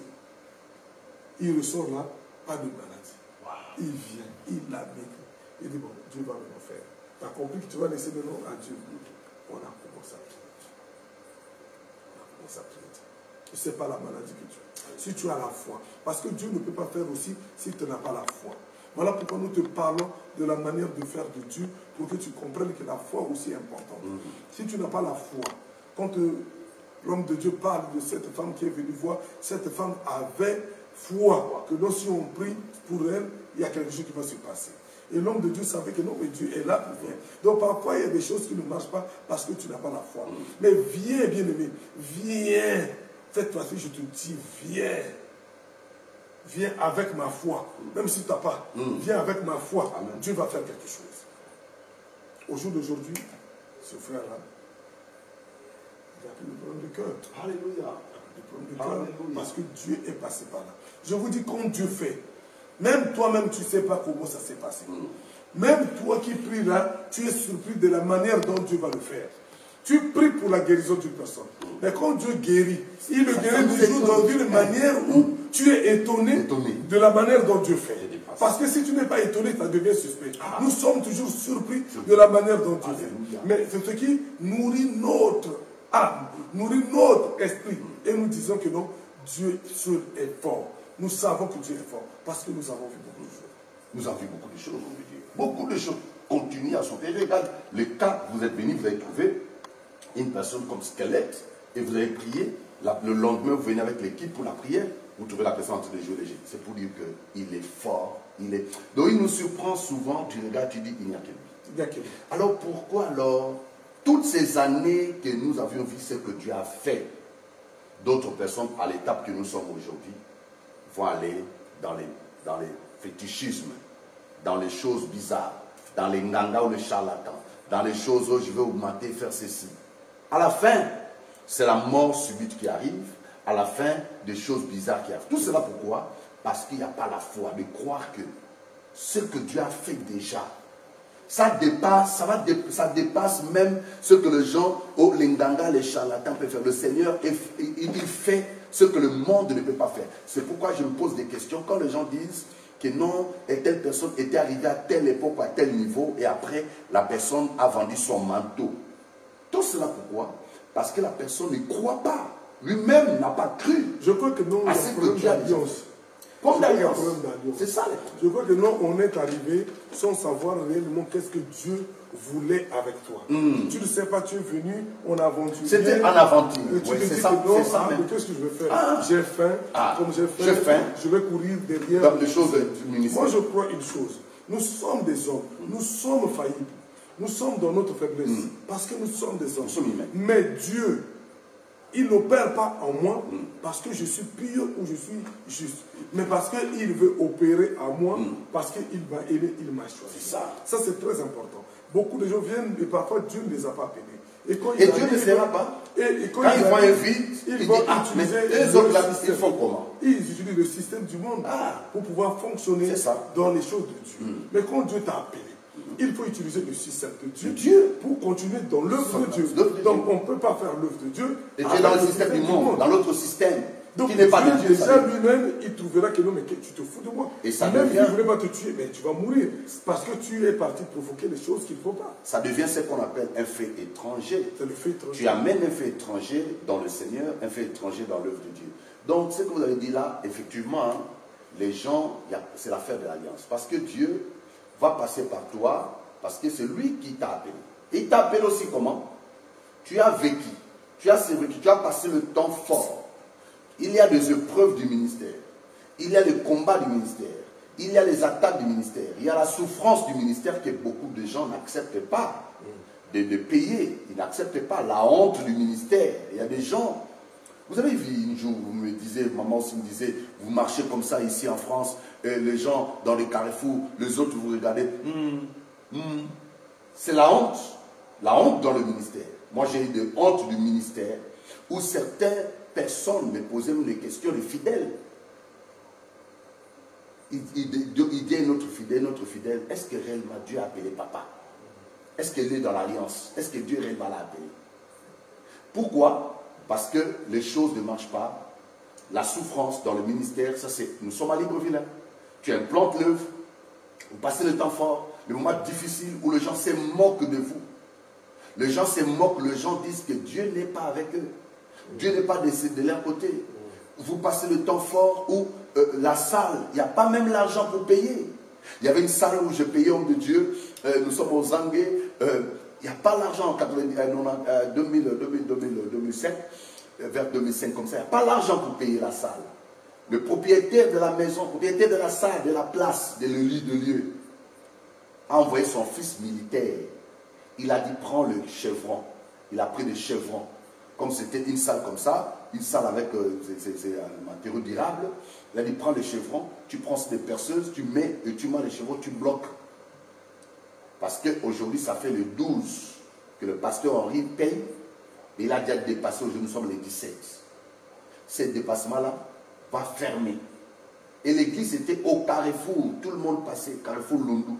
Les gens passaient, les gens voyaient. Cette église est fermée. On a mis des décorations, l'église fait de l'éternel, on a tout mis dehors, tout le monde en vit. Les gens passent dans le taxi comme c'est. L'église, c'est au carrefour, l'église est fermée. C'est bien bloqué, c'est bien, tu vois que non, ils ont bien bloqué l'église. Il y a même le nom de l'église. Vous avez la honte de la salle, la honte aussi du nom de l'église, feu de l'éternel, la honte de toi-même qui est le visionnaire de feu de l'éternel. Tu ne peux pas accéder parce que l'église est fermée. Cela était un sujet où les gens pouvaient parler. Il y a une soeur qui a appelé mon épouse, elle a pleuré, elle disait non maman, l'église est fermée parce qu'on n'a pas l'argent. Oh Dieu, oh Seigneur, que ça c'est quoi? À ce moment-là, d'autres fidèles disent, est-ce que Dieu l'a appelé? Est-ce que Dieu est avec lui? Est-ce que Dieu? À ce moment-là, on fait quoi? On risque de toucher. On risque de toucher. Homme de Dieu, j'étais fidèle à ce Dieu-là. Parce que c'est pourquoi il y a des références. J'arrive, homme de Dieu, il y a le résultat à la fin. Il y a des références. J'étais fidèle qu'à ces dieux-là. Or que je ne savais pas qu'en faisant ça, aujourd'hui la souffrance, la sœur a pleuré, mon épouse a pleuré, et moi ça m'a fait mal au cœur. Je ne veux pas pleurer devant ma femme. Les enfants étant encore petits, les autres fidèles viennent me voir à la maison, l'église est fermée. Et le larme, j'ai dit, Seigneur, quel niveau tu m'amènes? Le Seigneur pouvait me parler dans le cœur. La taille de ton combat, mon serviteur, sera la taille de ta bénédiction. Je ne savais pas que demain, après ces situations-là, Dieu fera en sorte que je deviens propriétaire. Propriétaire des salles, propriétaire de maisons. Dieu, je ne savais pas. Toute souffrance où tu traverses, où on te ferme la porte, on te ferme tout ça là. Tu pleures pour une situation, mais tu ne sais pas que demain, Dieu fera que demain tu deviens propriétaire. Aujourd'hui, là où les gens, d'autres personnes pouvaient dire, Dieu n'est pas avec lui, Dieu, à cette époque, je pouvais aller toucher, mais je suis fidèle à ces dieux. Étant fidèle, or que le diable, peut-être, il voyait ce qui allait se passer demain, ce que Dieu va faire dans ma vie demain. Le diable va me faire ça pour que je lâche. Ou Dieu permet aussi que le diable fasse ça pour voir mon état. Il a dit à Job, va essayer mon serviteur. Je sais mon serviteur est fidèle. J'étais fidèle à ces dieux-là. Le genou était fléchi, je pleurais, je priais, Seigneur. Je sais c'est toi qui m'as appelé. La vocation c'est toi. Je sais, je suis fidèle à toi. Je suis fidèle à toi. Fidélité en Dieu, ça paye. Et aujourd'hui, ça reste l'histoire. La même famille qui m'avait fermé la porte, aujourd'hui, quand ils me voyaient, tu es en train de rouler dans de grosses voitures, et ils se posent des questions. C'est la même personne qu'on avait fermé la porte, ils ont fermé la porte, mais après, le Seigneur, après quelques années, a fait en sorte qu'aujourd'hui, on devient propriétaire. Tout cela pourquoi? Pour dire aux gens, aujourd'hui, ta souffrance, ou le temps que tu passes, le temps fort, le mois que tu es en train de traverser, le temps difficile de ta vie, c'est un temps. On appelle ça le coup sur le chemin de la vie. Tout ce que tu peux traverser dans ta vie, l'ennemi peut toucher une partie de ta vie, ta santé, ou une partie de ta situation, ou quelque chose, tu n'as pas l'argent pour payer. Sois fidèle à ces dieux-là. Sache que demain, la partie où le côté l'ennemi a touché, le Seigneur va te lever les mêmes côtés là, ou la même partie. Aïe. Dieu va t'utiliser, Dieu va passer par là où l'ennemi a mis la honte. Là où Dieu a mis où l'ennemi a placé la honte, a fait que je puisse avoir la honte dans ces domaines-là. Ces domaines-là, Dieu a donné la résolution aujourd'hui, je suis propriétaire. Donc là où l'ennemi a fait que hier tu as marché à pied, la voiture sera même rien pour toi. Hier, l'ennemi a fait en sorte que les habits, tout ça, le Seigneur fera. Là où l'ennemi a fait pour gagner l'argent, tu verras, quand tu pars dans ton compte comme ça, tu constates que tout c'est bon et c'est orné. Pourquoi? Parce que simplement, tu es fidèle à ces dieux-là. Je dis à quelqu'un, là où l'ennemi a touché ta vie, il a touché ta santé, le Seigneur va changer l'histoire de ta vie pour t'accorder une santé de fer. La situation de ta vie va changer. Tu dois maximiser le côté qui marche de ta vie comme Bartimée. La Bible nous dit, Bartimée, il a touché, il a maximisé le côté qui marche parce qu'il a cru à ces dieux surnaturels. Même si ça ne tient pas ces côtés-là, il y a d'autres côtés, c'est ma bouche qui parle. Il y a d'autres côtés qui marchera dans ma vie. Même si l'ennemi a touché une partie, un côté de ta vie, il a touché un côté, une partie de ta vie, tu dois savoir. Il y a des côtés où le Seigneur va valoriser. Bartimée, qu'est-ce qu'il a fait? Il a maximisé le côté qui marchait. Bien qu'il était mendiant aveugle, l'aveuglement avait pris place, mais il avait maximisé sa bouche. Il avait maximisé la partie qui marchait. Tu dois maximiser. Tant qu'on vit, il y a encore de l'espoir. Tant que tu as le corps, tu as encore l'espoir. Tant qu'il y a encore l'air ou la vie, il y a encore de l'espoir. Demain, l'histoire de ta vie va changer. Dieu va toucher le côté qui marche. Maximise le côté qui marche. Dieu va relever le côté qui ne marche pas. Et les choses miraculeuses arriveront. Ce Dieu-là est merveilleux. Ce Dieu-là, il va te positionner. Aïe, il va t'enlever. Il va t'élever de la poussière. Il va te nettoyer. Il m'a pris, il m'a lavé, il m'a nettoyé, il va te positionner, oh, il va me prendre, il va me laver, il va me positionner. Mon Dieu va te prendre, il va te laver, il va te positionner. Mon Dieu va te ramasser dans la poubelle, il va te laver, il va te positionner, il va te lever, il va te positionner. Même si ta famille ne croit pas en toi, tu dois croire et maximiser le côté qui marche. Mon Dieu, notre Dieu, le Dieu de Daniel, le Dieu de feu des Sabaoth, le Dieu de feu de l'Éternel est venu ensemble pour opérer un miracle. Daniel était dans la fosse au lion. Le miracle s'est opéré dans sa vie. Le feu des Sabaoth, c'est le même feu de l'Éternel que moi je dirige. Le même feu des Sabaoth que le pasteur Daniel utilise. Aujourd'hui, le Seigneur a des plans merveilleux. Il fera des choses très fortes dans votre vie. Parce qu'il est question de ces croisières où le Seigneur va opérer un miracle dans votre vie. Sachez, le côté qui ne marche pas de votre vie, c'est le côté-là Dieu va passer. Là où vous avez des dossiers ou des situations très compliquées, il est prêt à opérer des choses très fortes de votre vie et il fera au nom de Jésus, homme de Dieu. Amen, amen, amen. Je voudrais revenir sur quelque chose que l'homme de Dieu a dit tout à l'heure. Ça, j'en profite pour dire, parler au jeune pasteur. Il y a des moments difficiles dans le ministère, il y a des moments où tu te dis qu'est-ce qui se passe. Lui, il n'avait pas pleuré, mais moi j'ai déjà pleuré, ma femme m'a pris comme ça, parce que je ne savais pas, j'étais à bout, et j'ai pleuré. Parce que ce pleur-là, ce n'est pas un mauvais pleur, c'est le même pleur que Jésus a pleuré pour Jérusalem. Et j'étais à bout, j'ai pleuré pour l'Église. Et je crois que non, il y a des pleurs que tu pleures, il ne faut pas avoir peur de ça. Il faut pleurer parce que c'est là, les larmes qui passent vont arroser ta douleur, arroser les situations que tu vis, vont arroser et vont faire jaillir quelque chose de bon. Le mal, c'est que tu ailles toucher les mauvaises choses. Le mal, c'est que tu puisses t'écarter. Les hommes peuvent tomber. Vous savez, la différence de David et Saül, c'est cela. Quand Saül tombe, il ne veut pas se repentir, il ne veut pas revenir dans les pieds de Dieu, dire pardonne-moi et que je rebatte. Mais le péché de David, quand David tombe, lui aussitôt il déchire son manteau. Il déchire, il pleure, il reconnaît, il se repent devant Dieu. Celui-là qui avait tué son officier, son lieutenant, il avait couché avec la femme de son lieutenant et le tué. Il est devenu et il est resté l'homme selon le cœur de Dieu.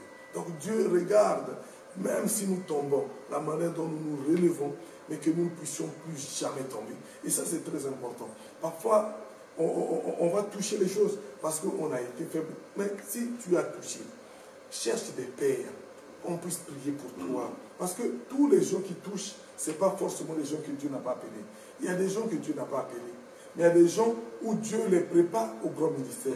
Mais ils ne sont pas patients. Ils vont toucher les choses. Ils ne sont pas patients. Reviens dans les pieds du Père. Reviens dans les pieds des anciens. Viens voir les aînés. On prie pour toi. Qu'on te fasse. Ne te laisse pas voir. Satan va te dire que non, si tu reviens, tu vas mourir. Mieux vaut mourir dans les mains de Dieu que de mourir dans les mains de Satan. Ça n'a pas de place. Tu vas perdre ton paradis pour rien.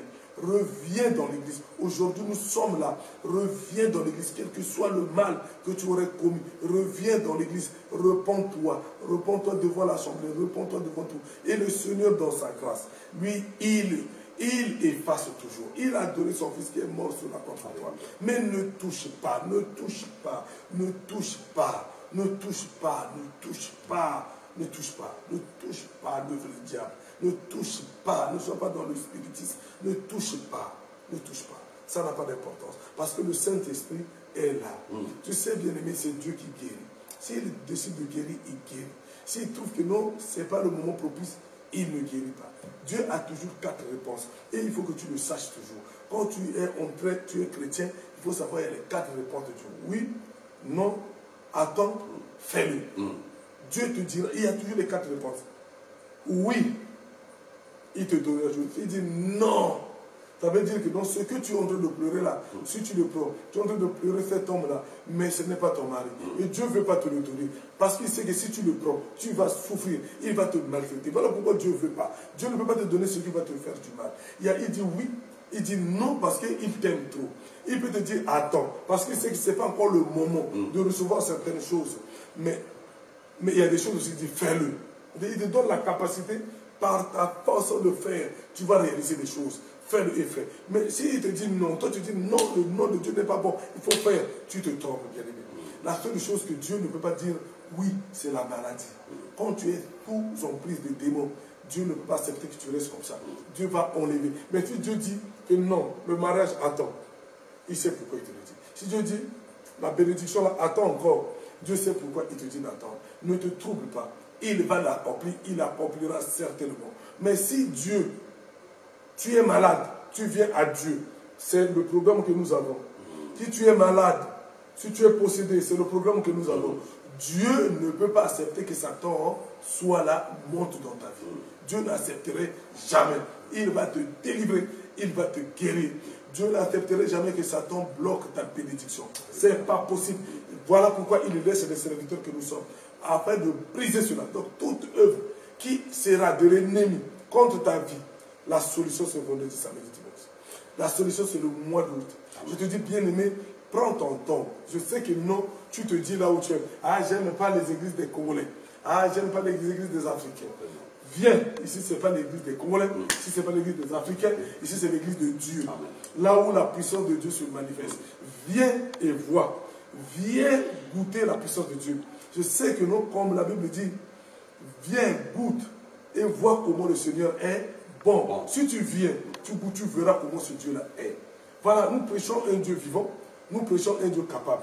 Nous te poussons à venir, nous te poussons à te réveiller, nous te poussons à t'élever, à être préparé pendant ce temps de prière. Parce que ce n'est pas un temps n'importe quoi. C'est un temps où les gens sont dans le jeûne. Nous sommes là concentrés. Nous sommes là en attente. Nous sommes là en train de présenter à Dieu. Et Dieu rassure qu'il y aura quelque chose qui va se passer. Donc si Dieu rassure dans nos prières, nous savons que Dieu va faire quelque chose. Nous pourrions que le dire. Nous te disons, viens, tu vas témoigner. Tu vas témoigner dimanche. Tu témoigneras la grandeur de Dieu. Voilà ce sera des choses très merveilleuses. Vous avez touché quelque chose de fort. Ça m'a beaucoup touché. Si je vois aujourd'hui beaucoup de jeunes serviteurs, aussi notre génération, nous ne sommes pas des anciens vieux, mais nous sommes aussi dans le service que Dieu a donné par rapport au temps que Dieu a permis que nous puissions le servir. Mais je regarde plusieurs personnes, ils ont failli. Vous avez touché 2 choses. Les gens qui touchent ne sont pas seulement les gens qui ne sont pas appelés. Il y a d'autres qui ne sont pas appelés, il y a d'autres qui sont appelés, mais finalement à la fin, ils abandonnent, ils vont faire ce qu'ils vont faire. Ceux qui ne sont pas appelés, donc c'est la fin de l'alliance. Dieu ne t'a pas appelé, et finalement la personne vient seulement parce qu'il a faim, comme tu l'avais dit.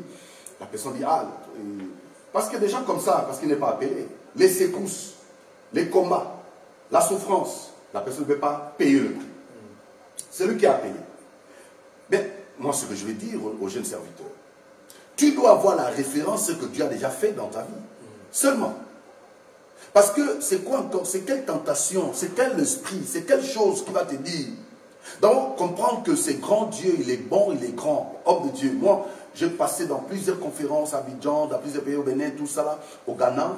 Je parlais aux gens, de montrer aux gens de quoi Dieu est capable. Aujourd'hui, vous allez constater une personne parce qu'il veut devenir fort dans certains pays. La personne, il est serviteur de Dieu, il a reçu l'appel depuis son pays. Et lorsque le temps qu'il arrive dans ces pays-là, il a laissé sa femme dans son pays, bien dans tel pays. Quand il arrive dans ces pays-là, il y a plein de femmes qui viennent, le ministère, la personne reste dans ces pays. Ça, c'est en Afrique, j'en ai vu. Il reste dans ces pays, après il prend la femme, une femme qui est soit ministre, qui est soit directrice, qui a beaucoup d'argent, pour dire, avec elle, je vais faire avancer le ministère. Je vais être avec elle. Et finalement, il abandonne sa femme. Et quand il abandonne sa femme, c'est fini, l'histoire est finie, et puis il s'est marié avec celle-ci. Ça aussi, c'est ce qu'on appelle la personne, tout ce que les gens font. Parce que l'aventure peut être dans d'autres cas. Mais prendre l'aventure de dire, bon, j'abandonne celle qui est mon épouse et finalement je prends celle-ci parce que c'est elle qui est ma femme. Tu commences à donner des torts à ta femme, après c'est la... Non, on en forme maintenant des sorcières. Hein, la seule façon pour finir avec la première femme, c'est de dire que non, elle était sorcière. Elle bloquait mon ministère. Voilà, elle bloquait mon ministère. Ça ne marchait pas. Avant, elle bloquait pas. Et maintenant, comme déjà il y a une possibilité ici, il y a une personne, bon, moi je vais me marier déjà. Mais toi tu es pasteur. Tu es pasteur. Tu n'arrives pas. Tu ne peux pas la délivrer. La délivrer. Donc finalement, qu'est-ce que la personne fait? Parce que ici je vois d'abord le matériel. Je vois les finances. Ta vision, c'est quoi? Tu suis celle-ci parce qu'il a quoi? Le mien. Et là, le mien, comme on dit en Côte d'Ivoire, elle a l'argent. Donc, comme elle a le mien, tu dis, bon, je vais suivre celle-là et puis je vais donner tort à ma femme et finalement, je reste avec celle-ci. Et ce qui a failli, la personne a reçu l'appel. Et la personne dit, bon, l'argent là, ça va aider dans le ministère. Vous allez voir les gens avec des gros cylindrés, tout ça là, il dit, bon, c'est nous qui ont l'appel. Ah ouais, les autres là, oh non, bon, là-bas, et tout ça là, il y a des pamphlets comme ça. À la fin, des choses comme ça, ça finit toujours mal. Ça finit parce que celle-ci a donné la nationalité, celle-ci a donné l'argent, celle-ci, à la fin, ça va finir mal. Tu vois que tu as pris d'abord un retard, un grand retard dans ta vie personnelle, parce que tu ne voulais pas payer le prix, attendre le moment du Seigneur. Ça, c'est d'abord pour le matériel. Pour le fétiche. Il y a d'autres aussi. Tu es dans le ministère. Ça, là, je parlais de matériel. Le ministère, tu vois que le Seigneur fait. Même moi, tu vois, tu commences à regarder l'extérieur. C'est avec les autres. Chez l'autre, comment ça marche? Ah, comment ça marche comme ça? Il a quoi? Qu'est-ce qui s'est passé? Tu entends les gens te parlent des mensonges. Ah, lui, oh non. Il part souvent telle place, il a une telle personne, il a un gris-gris, toi si tu rentres dans la pensée comme ça sans vérifier, or que celui que tu es en train de te parler, peut-être il a payé le prix. Le prix le Seigneur a fait dans sa vie, le Seigneur opère dans son ministère. Et du coup la personne, il a appelé, hein, il paye, il abandonne, il n'a plus de référence de ce que Dieu a déjà fait dans sa vie. La personne va venir chercher un fait étranger. Il va aller tisser une alliance avec les nganga, les charlatans. Il va aller faire des choses bizarres, prendre des gris-gris pour aller les mettre dans le ministère. C'est ce qu'on appelle le fait étranger. Dès que la personne amène le fait étranger, Dieu n'est plus là. Tu vas crier au nom de Jésus. La salle sera bien ornée, tout ça là. Jésus n'est pas là. Ce n'est pas le Saint-Esprit qui opère parce que lui ne partage pas sa gloire avec une autre divinité. S'il y a une autre divinité qui s'installe, la divinité éternelle, il quitte, il te laisse. La grâce peut continuer à opérer avec toi, parce que tu l'avais accepté comme Seigneur et Sauveur. Mais dans l'opération, l'opération grâce et miracle, opération de la divinité, parce que la divinité, ça protège et toi, l'homme de Dieu, tes enfants, ton épouse. Cette divinité-là. Et dès que la divinité quitte, c'est pourquoi vous allez constater, les enfants tombent malades là-bas. Le ministère avance, mais les enfants meurent. Le ministère avance, sa femme est morte. Le ministère avance, telle chose, son parent est décédé. Le ministère avance, à la fin, le diable te donne dans la main gauche. Il va récupérer la main droite. À la fin, comme les gens sont morts, c'est toi qui vas partir. Mais vous voyez, tout le temps, les gens, à cause simplement la convoitise. L'homme est attiré par ce qu'il frappe aux yeux. Les gens, et la cause c'est quoi? N'est pas accepté de payer le prix. Le prix à payer, c'est le vrai résultat dans l'avenir qui te fera en sorte que tu cries, personne ne peut parler. Tu parles avec engouement. Tu parles avec beaucoup de... Parce que quoi? Tu sais de quoi Dieu a fait dans ta vie. Tu n'as pas besoin, parce que tu n'as pas de compte à rendre à qui que ce soit. Ça veut dire que le diable ne veut pas te dire, ferme ta bouche. Tu sais ce que tu as là, c'est moi qui ai fait. Il ne peut pas. Parce que c'est l'Éternel des armées. Et des personnes comme ça, qui ont que Dieu, ils font défi à l'ennemi. Ils ont des choses, ils savent que quand je parle, je n'ai pas d'autres faits étrangers, d'autres choses, je n'ai que Dieu. C'est l'Éternel qui va opérer. C'est lui qui va agir parce que c'est lui qui m'a donné la vocation. Je ne lui ai pas mélangé. Le plus grand danger, homme de Dieu, c'est mélanger Dieu. Dès lors on mélange Dieu, Dieu n'agira plus avec la personne. On ne mélange pas Dieu. Quand on veut mélanger Dieu, ça veut dire qu'on veut aider Dieu. On n'aide pas Dieu. C'est l'Éternel qui bénit. La Bible dit, c'est la bénédiction de l'Éternel qui enrichit et elle ne fait sur d'aucun chagrin. Si c'est lui qui te bénit, il y a d'autres personnes qui ont amené un fait étranger de Dieu, ne dort pas, malgré les pasteurs. Il ne gagne pas le sommeil parce qu'il a amené un fait étranger. Il ne dort pas parce qu'il a amené des grippes dans l'église. Le fidèle meurt, les choses ne marchent pas. Je dis aux gens, soyez nombreux. Venez dans le programme là, l'église fait des sabbats ici en France. Et nous disons aussi aux gens, préparez-vous au Gabon. Le Seigneur a des plans merveilleux. Le Seigneur agira à l'église de l'Éternel. Le même Dieu là opérera, celui qui va opérer ici, parce qu'il est un Dieu qui n'est pas dans les mélanges. Le mélange, on n'aide pas Dieu. On reste avec des références. On parle à Dieu, Seigneur, hier c'est que tu as fait. Je crois, Seigneur, à la situation là, tu vas opérer le miracle. L'homme de Dieu qui sait ce que Dieu a fait dans sa vie hier, donnera comme des témoignages et Dieu fera des choses miraculeuses dans leur vie, dans la vie de plusieurs personnes, hommes de Dieu. Amen. Donc, comme je disais encore pour terminer, il y a des choses. Moi, ma mère, c'est une artiste internationale. Mais Dieu m'appelle dans le ministère. Aujourd'hui, beaucoup de gens sont sauvés, sont libérés. Le Seigneur agit. Les gens pouvaient se poser des questions. Est-ce que réellement c'est lui? C'est ma maman. Et Dieu m'appelle dans le ministère. Lui, elle-même, quand je suis en train de prêcher, elle pleure. Parce qu'elle dit, une fois elle est venue, je l'ai fait venir de mon pays, au Gabon. Elle est dans la salle, j'étais en train de prêcher. Dans la prédication seulement. En pleine prédication. En pleine prédication, ma mère qu'on appelle Alinga, Maman Alinga. Je suis son premier fils. Son premier fils. Cette maman-là est l'artiste, elle fait du théâtre national au niveau de RTMC. Elle était dans la salle, je l'ai fait venir au Gabon. J'étais en train de prêcher à plein sermon, prédication un dimanche. Elle était dans la salle. Les gens commencent à se manifester après la prédication. En pleine prédication, je prêche, les gens se manifestent. La parole sort, je prêche seulement, les gens se manifestent. Ma mère a eu les trans. Elle commence à trembler. Les trans, les gens l'ont attrapée. Mais elle pleurait en plein culte, homme de Dieu. Cette maman qui est artiste, je te salue, maman Alinga, que Dieu te bénisse. Homme de Dieu, cette maman-là, elle pleure. Quand elle est en train de pleurer, elle dit non, c'est le pouvoir de mon papa. Mon papa était un grand pasteur. Mon papa, elle pleurait. Mon papa était un grand pasteur. Aujourd'hui, mon fils est devenu comme ça. C'est le pouvoir de mon père. Mon papa qui était pasteur, qui était un grand pasteur au Congo, à Lubumbashi, à Kinshasa. À Kinshasa là, et comme il était un grand serviteur, aujourd'hui mon père ne plus. Donc le pouvoir est venu chez son petit-fils. Moi je pouvais dire aux gens, quand les gens l'ont amené dehors, à cette époque on avait la radio, on l'a amené, laissez-moi, on l'a amené dans la radio, on l'a amené dans la station là-bas, et puis moi j'ai dit à l'assemblée, quand il dit, je vois que c'est ce que mon père faisait, donc son père, c'est mon grand-père.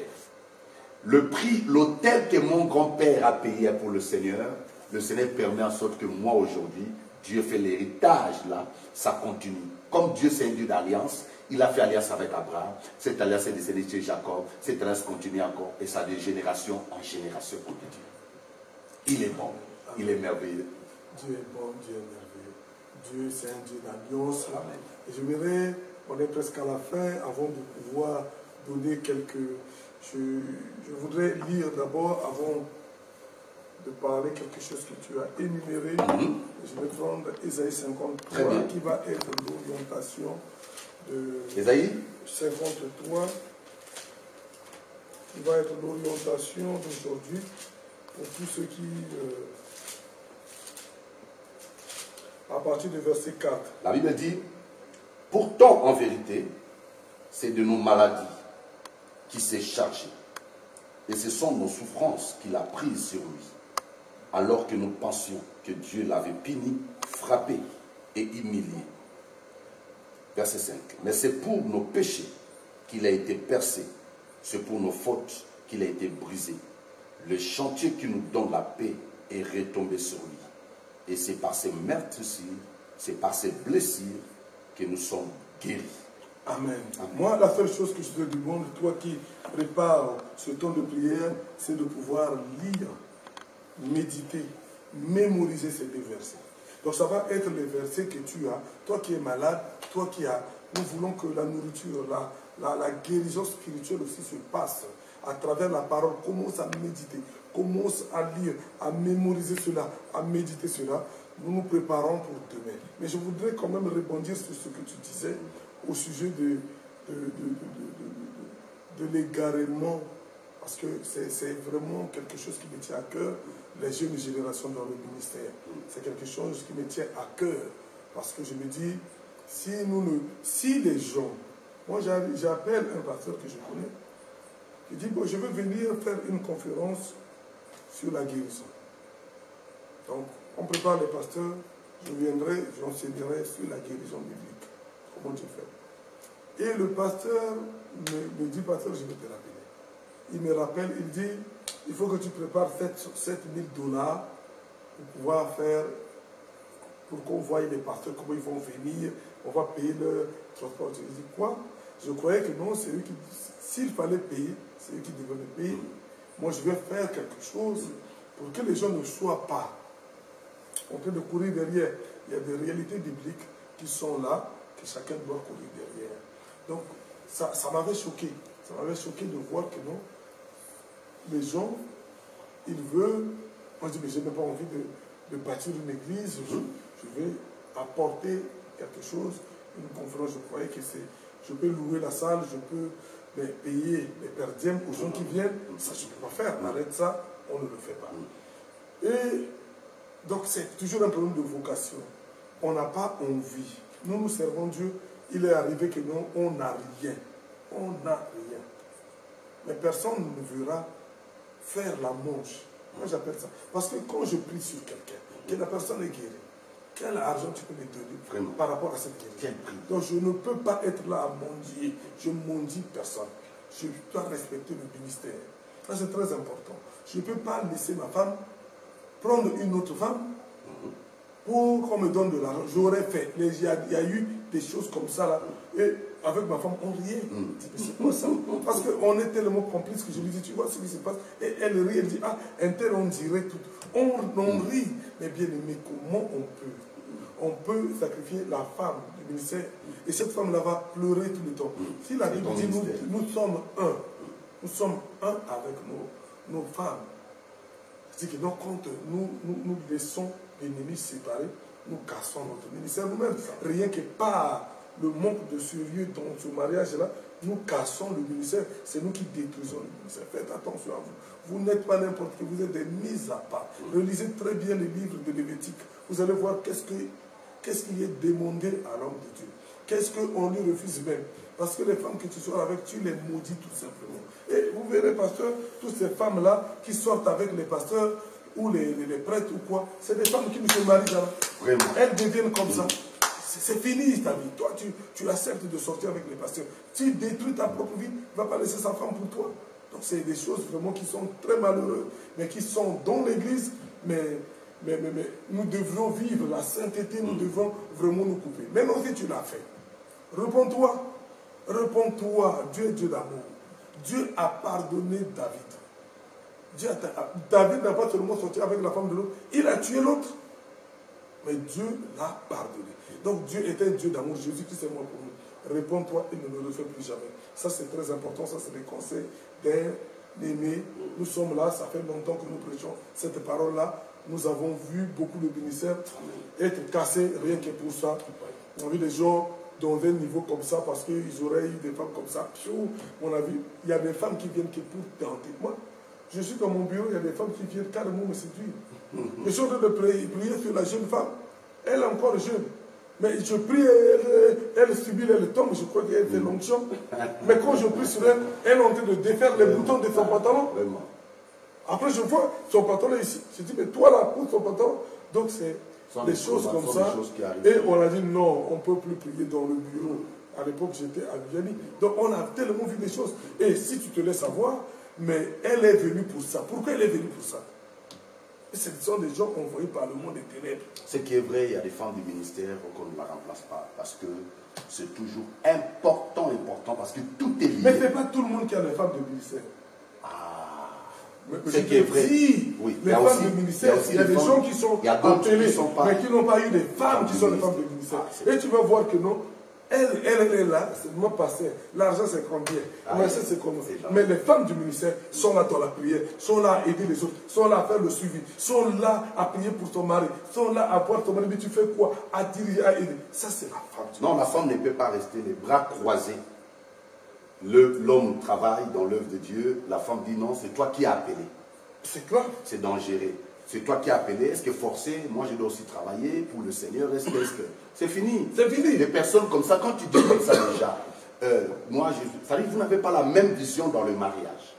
Et quand la vision est haute, quand l'autre a sa vision, l'autre vision, toi tu as une vision, c'est toi l'homme qui donne l'orientation, comme dans un navire, c'est toi qui es l'homme qui donne la vision. La femme doit montrer sa vision, sinon moi, toi tu es là, moi je suis ailleurs, moi je suis... Et c'est ce qui amène la multivision. Et quand il y a multivision, il y a ce qu'on appelle la confusion. Et quand il y a l'installation de confusion, les choses ne peuvent pas marcher. Et des femmes comme ça, finalement, ils sont très faciles à être remplacés. Homme de Dieu. Le serviteur de Dieu qui a un ministère. Moi j'appelle ça, quand il y a deux visions, c'est un monstre. C'est-à-dire c'est un corps qui a deux têtes. C'est comme ça. Et quand un corps a deux têtes, c'est un monstre. C'est fini. Mais quand on a un monstre, ça fait peur. Ça ne marche pas, ça fait peur. Et c'est ce qui fait en sorte qu'aujourd'hui aussi, on ne peut pas du coup condamner d'autres serviteurs qui au départ, ils ont eu des femmes et la femme reste longtemps les bras croisés, ne veut pas aider son mari dans le ministère, ne veut pas être aussi dans le service dans le ministère. Et finalement, quand le serviteur dit, moi je souffre, je travaille tout, parce que dans le ministère, il y a trop de choses. Aujourd'hui, moi je travaille, je commence d'abord par les instruments. J'ai eu des gens qui jouaient les instruments dans mon ministère. Je ne suis pas dirigeant ou président des instruments. Mais les gens, quand ils me font les rapports, tel pianiste est quitté, telle personne, je dis, tel est quitté, tel est quitté, tel est quitté, les gens quittés, finalement je dis, j'ai mes enfants qui sont encore trop petits. Donc c'est mieux, je les mets dans l'école, de jouer. Pour qu'au lieu qu'à tout moment, oh non, on chante là, il n'y a pas de pianiste. À la fin, je dis, mes enfants, ils ont commencé à jouer, ils deviennent professionnels. Et celui qui commence à montrer aussi d'autres personnes dans l'assemblée, dans le siège. Pourquoi? Parce que simplement, il y a eu des problèmes. Les gens quittaient, Pareil aussi pour les instruments, c'est collé. On parle dans le côté de l'église. Dans le ministère, il y a des collaborateurs, les gens qui s'approchent de toi dans l'œuvre. Et du temps qu'ils s'approchent, ils servent. Ils ont des gens ou des parents à côté. Ils ont des familles ou des personnes. Ils vont commencer à dire, oui, les choses marchent. Finalement, la personne elle a pris la résolution, soit lui et sa femme, ou d'autres entourages à côté, non, il faut le laisser, il faut le laisser, il faut le laisser, il faut le laisser. Là, je parle dans le cas de la femme. Et bien, finalement, les collaborateurs qui étaient avec toi, ils te laissent. Quand ils te laissent, tu as un coup. Derrière les collaborateurs, il y avait des fidèles. Il y avait des gens qui l'aimaient aussi. Quand ils partent comme ça, il y a un coup qui reste dans le ministère. Et Dieu voit tout ça là. Dieu a déjà donné la solution. La solution, c'est quoi? Dieu, c'est pas pour rien, il t'appelle. Et du coup, il t'a appelé. Mais il met à côté de toi une femme. L'aide. Derrière tout homme fort se cache une grande femme. Parce que si la femme ne comprend pas la vision de l'homme, cette vision-là, ce n'est pas être directeur à Gétamine ou dans tel... Non, ça c'est l'œuvre de Dieu. Et la femme doit comprendre la vision. Et maintenant, quand les serviteurs quittent comme ça, l'homme de Dieu va faire comment? Moi ça m'est arrivé. Ça m'est arrivé au début du ministère. C'est ma secrétaire qui fait la modération. Quand la secrétaire fait la modération, j'ai plein de témoignages dans le ministère pendant toutes les années que j'ai mis dans le ministère. Il y a des témoignages parce que le Seigneur utilisait le miracle des guérisons très fort. La secrétaire fait la modération au début du ministère. On est dans un petit salon. Mon salon s'est transformé en l'église. C'est ma secrétaire qui fait la modération. Les fidèles, les gens qui venaient une ou deux, ils partaient venir dire à ma femme, et toi? Mais tu ne vois pas qu'on est en train de t'arracher le mariage. Tu es en train de perdre. Comment toi tu es là, tu laisses? Elle aussi au début, oh non, laisse, c'est pas un problème, c'est pas un problème. À la fin, Connaissons aussi les exemples des aînés. Je dis non. Les gens qui parlent, ils ont raison. Ne les laisse pas. Lance-toi dans l'œuvre. Elle était déjà dans l'œuvre, mais certaines choses de monter devant et autre chose, ce n'était pas encore le moment. C'était le début. Et après quelques temps, je l'ai lancé. Mais dans le ministère, on a vu plein de choses. Ou quand les serviteurs quittent comme ça un collaborateur. Mais quand ils partent comme ça, Dieu sait qu'il y a une aide. Quand ils partent, les fidèles, l'église se casse. Quand l'église se casse, les mêmes fidèles là, ils vont dire, tu vois, Dieu n'est pas là-bas. Ça se casse, ça se casse. Mais il faut réorganiser. Pour réorganiser l'église, Dieu va te dire quoi? Mais tu as, si Dieu a permis que tu fasses les enfants, tu as les enfants. Organise dans les enfants. Tu as ta femme. Elle va comprendre la vision là, elle doit aider aussi dans le ministère. Et quand il va aider, l'œuvre doit aller de l'avant. Et Dieu fera en sorte que l'œuvre va aller de l'avant. Ça marchera. Pas qu'elle comprenne la vision. Elle est déjà dans la vision. Elle peut comprendre la vision mieux que ta femme. Ça, c'est peut-être un autre thème, on dira prochainement, mais personne ne peut comprendre la vision que ta femme. Moi, quand je dors, je me réveille. J'ai fait un rêve. Je dis, la première personne que je parle, c'est qui? C'est mon épouse. Avant que je parle à tout le monde, je parle à mon épouse. Parfois, on fait des guerres inutiles dans la maison de Dieu. Si la personne qui est là, si c'est mon épouse, elle fait bien l'œuvre de Dieu, pourquoi la condamner si elle fait bien? Si mon fils fait bien l'œuvre de Dieu, pourquoi le condamner s'il fait bien? Par contre, s'il ne fait pas bien, on ne peut pas laisser celui qui ne fait pas bien. Parce que c'est devenu aujourd'hui à la mode. On dit que non, vous voulez que non, vos enfants deviennent des hommes de Dieu, tout le monde m'a mis, machin, tout ça. Homme de Dieu, moi je vais bien parler pour ça. Il y a des gens qui ne comprennent pas, en réalité. Ton fils ou ta femme fera mieux, fera encore bien, on peut dire bon, mieux sur le Seigneur, fera encore bien parce qu'il sait que ce n'est pas l'affaire, l'héritage de la famille. C'est d'abord, le fils sait que ça c'est mon papa. C'est un serviteur de Dieu, il a reçu la vision. La vision que papa a reçue, on doit, nous tous, nous sommes là, soutenir la vision. Josué a dit, si vous n'acceptez pas de servir le Seigneur, moi et ma maison, ça veut dire que moi, mon épouse, mes enfants, nous servirons le Seigneur, homme de Dieu. Cela n'est pas un péché. Parce que, aujourd'hui, tu laisses un collaborateur, il travaille, vous êtes là, papa. Peut-être ce n'est pas pour lui-même, il fait te laisser, mais son derrière, son entourage. Pour vous rester comme ça, bon Dieu surpris, quelqu'un te laisse. L'église, il y a un problème. Tu sais, quand l'église marche bien, boum, après un secousse, ça descend. Pour relever encore, homme de Dieu, c'est un problème. C'est pour dire que, aujourd'hui, moi je ne suis pas d'accord quand les gens disent, vous voulez que vos enfants... Non. Si le Seigneur a appelé mon fils, c'est le Seigneur qui l'a appelé. Si le Seigneur a permis aujourd'hui, moi j'ai mes enfants aujourd'hui qui sont dans le chant, j'ai des enfants qui chantent, j'ai des enfants qui jouent le piano, j'ai mon épouse qui prêche, moi je voyage. Avant, c'est quand je voyage, moi quand je voyage, c'est elle qui reste avec le ministère, celle qui reste avec l'église. La grande église, le ciel, c'est elle qui est le pasteur. Au départ, il y avait un pasteur local, mais elle était aussi là comme maman pasteur. Mais elle était aussi parmi les prédicateurs ou prédicatrices. Elle prêchait, mais après quelques temps, quand les autres sont partis, et à la fin, je l'ai consacré. Je l'ai consacré non seulement, je l'ai consacré ensemble avec les autres serviteurs qui étaient mes collaborateurs, parce que j'ai plein de serviteurs, plein de pasteurs. Maintenant, en consacrant, vous êtes là, vous travaillez, il y a la liste de celui qui est l'administrateur, qui fait les programmes, tel qui prêche le jour, demain c'est tel prêt. C'était comme ça. Et après quelques temps, homme de Dieu, les autres partent. À la fin, j'établis elle comme qui devient pasteur. Elle gère, quand je pars dans le voyage, celle qui reste pasteur avec les autres nouveaux pasteurs qui sont nés dans le ministère. Cela n'est pas un péché. Je crois qu'on continue. Et ça marche, le ministère avance. Peut-être prochainement, mais je vais tout simplement dire, bien aimé, il y a aussi des gens qui sont appelés dans le ministère, les enfants des pasteurs, et puis il y a aussi des gens qui sont nommés dans le ministère, mais qui ne sont pas forcément dans les 5 ministères. Ce qu'on appelle les surveillants, aujourd'hui, on les appelle évêque et puis tout ça.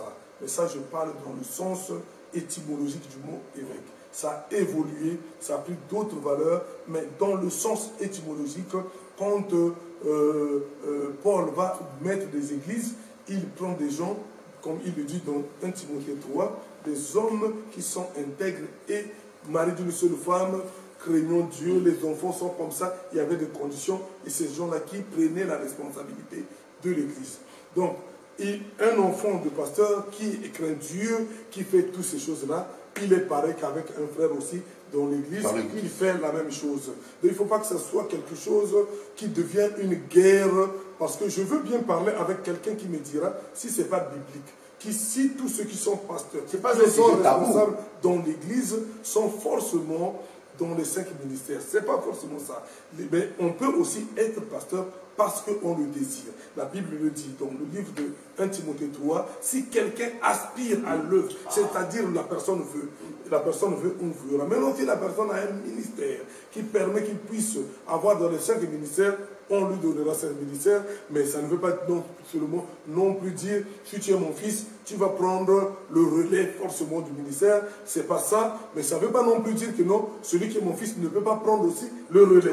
Donc ça aussi, c'est autre chose. Donc il ne faut pas croire que non, ça devient quelque chose. Non, comme il est fils de pasteur, il ne peut pas être responsable. Mais s'il n'est pas responsable au feu de Sabaoth, il peut être responsable au feu de l'Éternel. Donc Dieu peut l'envoyer souverain. Et si Dieu l'a appelé, c'est pas non plus arrêter cela. Voilà, bien aimé, lis un peu bien Isaïe 53. Demain, on continuera encore en mieux. Nous avons dépassé les 10 minutes. Nous allons prier, nous allons demander au pasteur de prier pour nous clôturer ce temps de prière que nous venons de passer. Déjà, je clôture. Demain, nous continuons. Soyez encore nombreux. Invitez, commencez à inviter, envoyez les textos aux gens pour les programmes qui commencent le vendredi 31 et le samedi et puis le dimanche. Donc, invitez les textos, continuez à envoyer et Dieu va faire des choses merveilleuses. Le Seigneur va manifester sa grâce. Le Seigneur va agir puissamment, inviter plusieurs personnes dans ces programmes. Et tous les jours de l'émission, soyez toujours là pour que vous essayez de comprendre ces temps. Dieu va faire des choses merveilleuses. Ce sont des temps, un petit temps que Dieu a permis une visitation pour changer l'histoire de votre vie. Et je le crois, c'est Dieu le miracle va faire des choses très fortes dans votre vie. Alors nous sommes vos serviteurs, vos humbles serviteurs. Et ce moment-là, nous sommes à l'église Feu de Sabaoth avec l'homme de Dieu, le pasteur Daniel. Et moi, je suis son invité. Là, nous allons clôturer les programmes. Et demain, nous allons nous retrouver. Mais n'oubliez pas, le 31 août et le 1er, le 2, nous allons clôturer ces programmes, le séminaire et inviter les gens. Nous allons prier. Tendre Père, nous te disons merci. Merci encore, Seigneur, pour ce moment. Merci, mon Dieu, mon roi, pour des personnes qui nous suivent à l'instant. Au nom de Jésus, Christ de Nazareth. Tu es le Dieu de miracle, le Dieu de puissance, Père de gloire. À l'instant que ton miracle s'opère, oh, le Seigneur me touche, le Seigneur me révèle, le Seigneur me convainc à l'instant. Tu es malade, tu as des problèmes, tu as des difficultés, tu peux toucher votre téléphone ou votre poste récepteur.